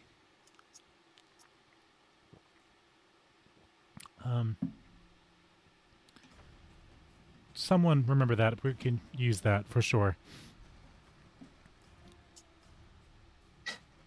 Shortly after, Karasha is thrown back into the room with you. She's bruised and bleeding, I'm but immediately conscious. Yeah, I am immediately tending to the wounds as best as I can. Whatever scraps of whatever are left in this room, if I don't have my regular supplies, I'll be using. Nadia will look up. Karasha's doing her best. I'll be fine, thank you. The plan's in motion. It shouldn't be long now. Be prepared to go. Nadia is the human host? Correct. I was very confused. Sorry. All right. Everyone ready? Ready up. She Ready slowly as we stands can up. be. She reaches in her mouth and pulls out a false tooth. Okay. Everyone just kind of scoot off to the side. She'll be here soon. Who's she? There is another voice outside. It's the same one, Dr. Troy, that you heard talking to Wapwawet. Jafar, go see Lord Wapwawet. He desires your presence. You hear the snapping of boots and attention as feet move away. The door opens up, and the person who walks in is the short-haired blonde that was in the throne room when you were first taken to Wapwawet's chambers. She starts immediately she tosses a key immediately to Rousseau, walks directly toward Nadia, then kneels down next to her. Are you okay? Without any Goa'uld in her voice at all. I'm fine. He, of course, learned nothing and never will. We've been so concerned for you. And for them. There's too much going on too quickly. You must leave. She unlocks. Sorry, there's no handcuffs on Karasha. She looks over at Karasha, takes her face in both hands, and kisses her deeply. I can't lose you. You won't. I'll find my way back. Quickly, the rest of you, unlock. Hey, you heard her. Let's go. She walks over to the corner of the room, pushes a stone aside, says, stay low and near the back of the stables. If you run for it, you can make it. I know. And Go quickly. What exactly is going to happen to you? Because he's going to sniff somebody out. She's right, Zerstier. You must come with us. The Tauri have grown quite capable in the last few years. We can protect you. I can protect you. The woman she addresses, no. As long as we remain here, we can be of use to the greater cause. It will be some time before we can try contacting you, but he doesn't know. I know that he doesn't know. You don't need to worry about me. All right, We let's swear not on- argue. Oh, sorry, go ahead. We swear on all the suns and all the skies of all the worlds, around all the stars above us, we'll be together again. There's another brief embrace, and Zerstier turns to you, Colonel Russo. Strike me. Hard. Fear not about injury. Yep, nope. Going for it. This is the most in character. Like, can we cut this like Gushy stuff out? Also, yes. I will keep the host. Exactly. Zerstier falls, and Karasha and Nadia crush that fake tooth, and to the west you hear the sounds of Matok staff blasts, of explosions, of a lot of noise and distraction. I just check my handiwork and make sure it looks convincing, because, you know, this is clearly Goa'uld, so, like, you know, I don't want this person to be like, oh, did you get slapped by a Tauri? You broke blood, I'm basically. just gonna pass an eye over and be like, all right, okay, let's go. And if not, you're gonna curb stomp her on the way out. Oh, no. Oh, Lord.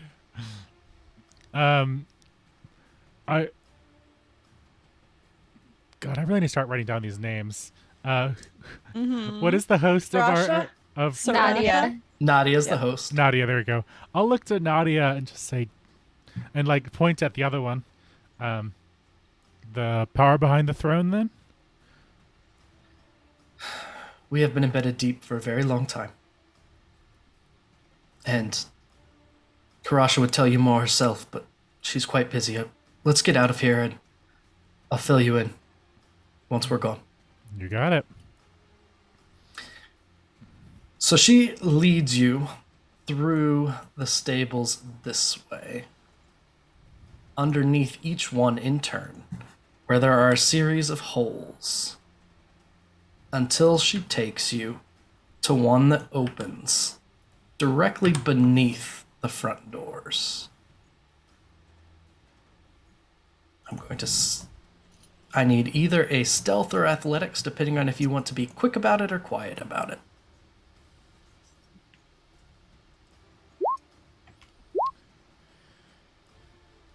22 for me. 14. 18. 14. 22, 14, 18. You make your way quite quietly. Karasha, Nadia following along beside you, pointing the way. The explosions, the Matak blasts, they are just echoing across the eastern side of this compound. And you've got a really great chance to make a run for it. And you do. As you take off, you're fairly certain the guards didn't see you leave, as they were otherwise distracted. And it isn't long before you get to the gate itself. Were our weapons the only thing that were taken? Yep. Okay. So,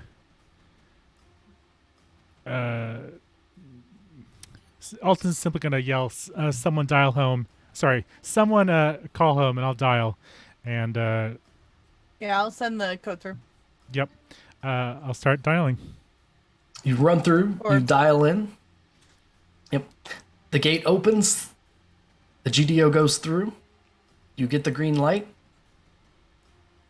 Nadia pauses for just a moment and looks back over the sands to the north before she goes through the gate.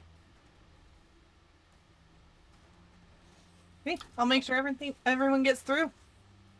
All of you follow through. The gate snaps shut behind you. And that is where the first episode of Stargate Phoenix ends.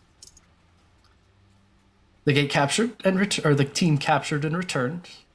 Lots of new information found, and an ally still embedded deep. So thank you so much for joining us. We will hang around for a few minutes because I always like to do some brief unwinding for any comments, questions, concerns, conundrums, or qualms, and then we will take off for the evening. So before we go off air, any thoughts from everyone on a semi-new system? Good things, bad things?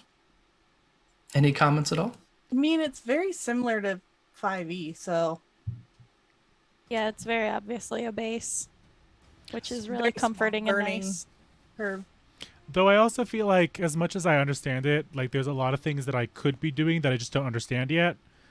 Like I feel like because of the reliance on feats, I'm just like, I'm sure there's a few things I should be doing that I haven't quite investigated as well as I should have. It's one of those things where you have to you're gonna have to learn the little things that it changes, even if it was based off of something similar to yeah, 5e, just like so. D&D, where you're like, after 6 or 7 games, you're like, oh wait, I know what's going on here. I'm like, I don't know what's happening. I have all the numbers in the right places. I don't even have that. And I'm going in with a very Lukalok special style character, which is I have a general idea, and I'll figure it out as we go along. Not my brand. I thought you usually brand. that's what your brand is. I do leave a lot of things ambiguous. Exactly. Yes. I will know who they are as a character, but backstory and all of that stuff kind of gets filled out as I go. Yeah. Because what? And after a lot of very narratively heavy games, like City of Mist and like Flabbergasted and whatnot, it's a bit of a like, oh right, this is the other way to play. This is a bit of a like tug back. Okay, there's Mechanics exist lots here. of mechanics. I don't know her. That was one of the things I want to ask. So this is a much more mechanic-heavy system than a lot of even 5e. This feels more mechanic-heavy than 5e in a lot of ways. You said it's more based in like 4e, isn't it? Or is Well, it more it based in is- 5e? So in my assessment of it, it's absolutely a 5e base. But it has a reliance on feats that reminds me much more of 3.5 or Pathfinder. That's what it was. Because Yep. because that's where the characters kind of become unique. So anyone could play a soldier up to level 5, and you're going to have a fairly similar experience. It's not really until you get to level 5 that you're able to really, be more. You can kind of define the mechanics of your character in a storytelling way better as you pick up certain feats. So. Any other thoughts in general? Gameplay? For some of you, this is the first time I've DM'd for you. Any thoughts or comments or anything you want to share? I'm loving the dynamic so far with the soldier and Yeah. scientist and everything like that. It's I very really Stargate. appreciate just the nerdy twin team. Just like both of us riffing off each other. It's been a pleasant experience. It's my first time coming into a game with you. So far, I'm very happy. Wonderful. So the way that anything else works as far as downtime goes, I am accelerating any kind of advancement. So everyone will be level 4 for our next session 2 weeks from now. Because I do want to get to level 5 so that you can start seeing how you earn mission points and those sorts of things. So the last kind of bit of crunch would be the mission points that you earn for what happens throughout the adventure. So essentially, because you successfully figured out Wapwawet, Jaffa were the ones that took out that camp, that would be a mission point. Because you did get Karasha out, that would be another mission point.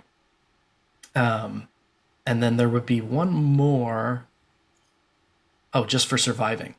So if we I like weren't getting doing points for that. You're not if we dead. weren't- Good job. You're not dead. You get Gold a point. star. So if we Or were damage in the doing- training incident.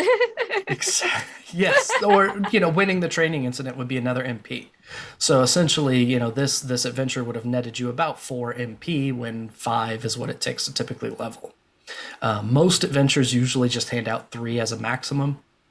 So I'm kind of accelerating the whole thing for those purposes.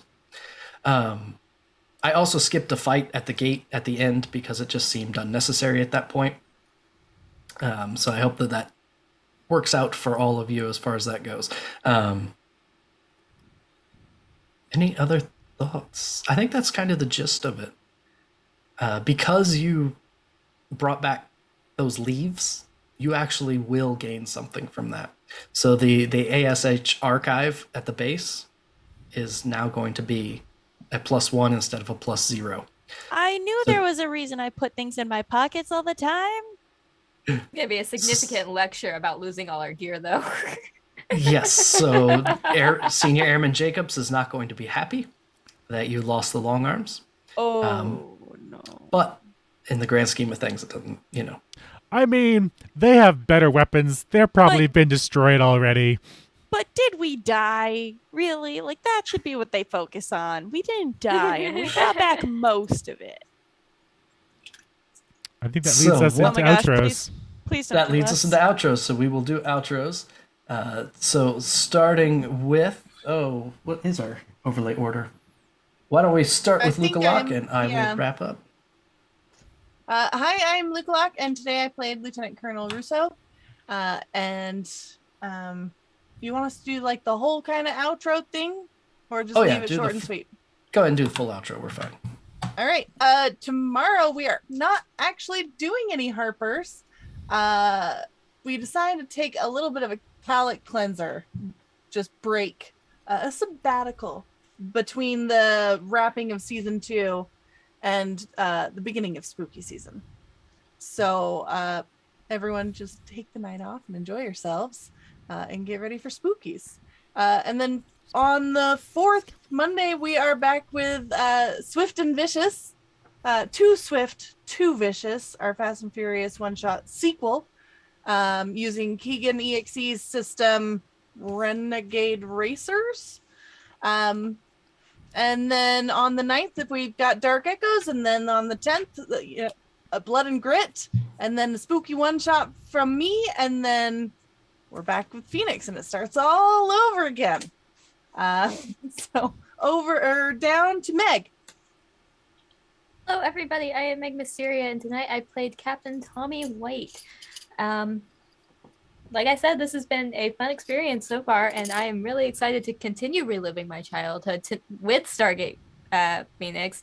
And also on Wednesday, when we come back for more Alien, we're kicking off my series, The Hubris of Man. I got a couple of folks in chat who are going to be in that with me on Wednesday, but after that, I hope you guys are going to be sick of me, because I'm going to be on Thursday's stream going over the TPK Jam entries with Sir Heck, Legendary Vermin, and Cole, I believe. And then Friday, I'm running the first spooky one-shot for October, Memento Mori, which we're using 2 systems for that. And there's Survival Horror and Hex Overlay Locomotive. Now, kiss. But after that, Saturday, back again. I believe during the day we're going to be doing a top shelf episode for Orbital Blues, which there's not a lot of details on that one yet. Mads hasn't been able to post it, but there'll be more information later in the week. So that's it for me. That brings it over to Niffer. Hi, everybody. I'm Niffer. I think the next time that you're going to see me is going to be Tyranny of Dragons in a week and a half on every other Thursday. And also with wonderful HP in our every other Friday game, Cold Hands, Warm Heart, which is our Rime of the Frost Maidens game. That's going to be our first part finale, right? That's going to be our last game for the year, and then we'll be back in January. So come see that. I'm trying to convince everybody to dress up in characters, so come see if we do that or not. And then finally, I am a Jasper's Game Day ambassador, which is I work for the charity Jasper's Game Day, and they are a wonderful charity that is all about the prevention and education, or the education and prevention of suicide and awareness, especially in the gaming community. And we really just encourage you to reach out for support if you are looking for it. We are always here for you. Cool. And Proper. My name is Proper Nerdy. I'm a TPK staff member, role player, game designer, etc. Tonight I played Dr. Altan Troy and the yet-to-be-named symbiote. I wrote a game called Generational that if you like world-building games and collaborative storytelling, you can find that on itch. As Meg already said, we have a stream coming up where we talk about all the games that were designed for the TPK Game Jam, and someone in chat, I assume, will be linking the full TPK game extravaganza, full list of games that anyone in TPK has produced. So you can check out My Game Generational, A Story About Stories, or any of the others. I assume we'll be playing at least one, if not most, of the games created by the TPK Game Jam. You can find me next in The Zone, which is a... what's wrong, Luca? You good? We were just trying to figure out guessing, trying to guess the command for it, and then Meg just comes in. I'm just gonna post a link. Exclamation we don't have one point! For the Game Jam. Games, not for the Game Jam. You'll see me next in a collaborative storytelling game with HP, actually. I've gotten him to be a player for once. And we're playing The Zone, which is a dark, spooky, and very creepy adventure into the mysterious zone, which is all played on an online interactive game system, which is very, very cool. And it's no prep, so we have no clue what we're getting ourselves into. My game is Madness Calls It Forth, a City of Mist campaign with Luca and Chrissy and Ekaj and Vermin. And things got wild last time, and so I'm sure our October session on the 18th is going to get even wilder. So please check that out. It would mean a lot. It would mean the world to me. Let's bring it off to HP for our closing statements. I am the last hit point hero. And you can find me next at, the Zone, and then after the Zone, next Tuesday is the Oath Sworn game, which is a lot of fun in a quasi-ancient Greco-Roman myth-filled world. So that is a lot of fun. And then, yes, our Cold Hands Warm Heart mid-season finale is not this Friday, but the Friday after. I think that is everything coming to mind now. Thank you for joining us for this very first session of Stargate Phoenix. I am eager to see where where Phoenix 4 takes us from here and what might develop. So thank you so much for joining us, and until we see you next time, be good. That's a rule. Be good.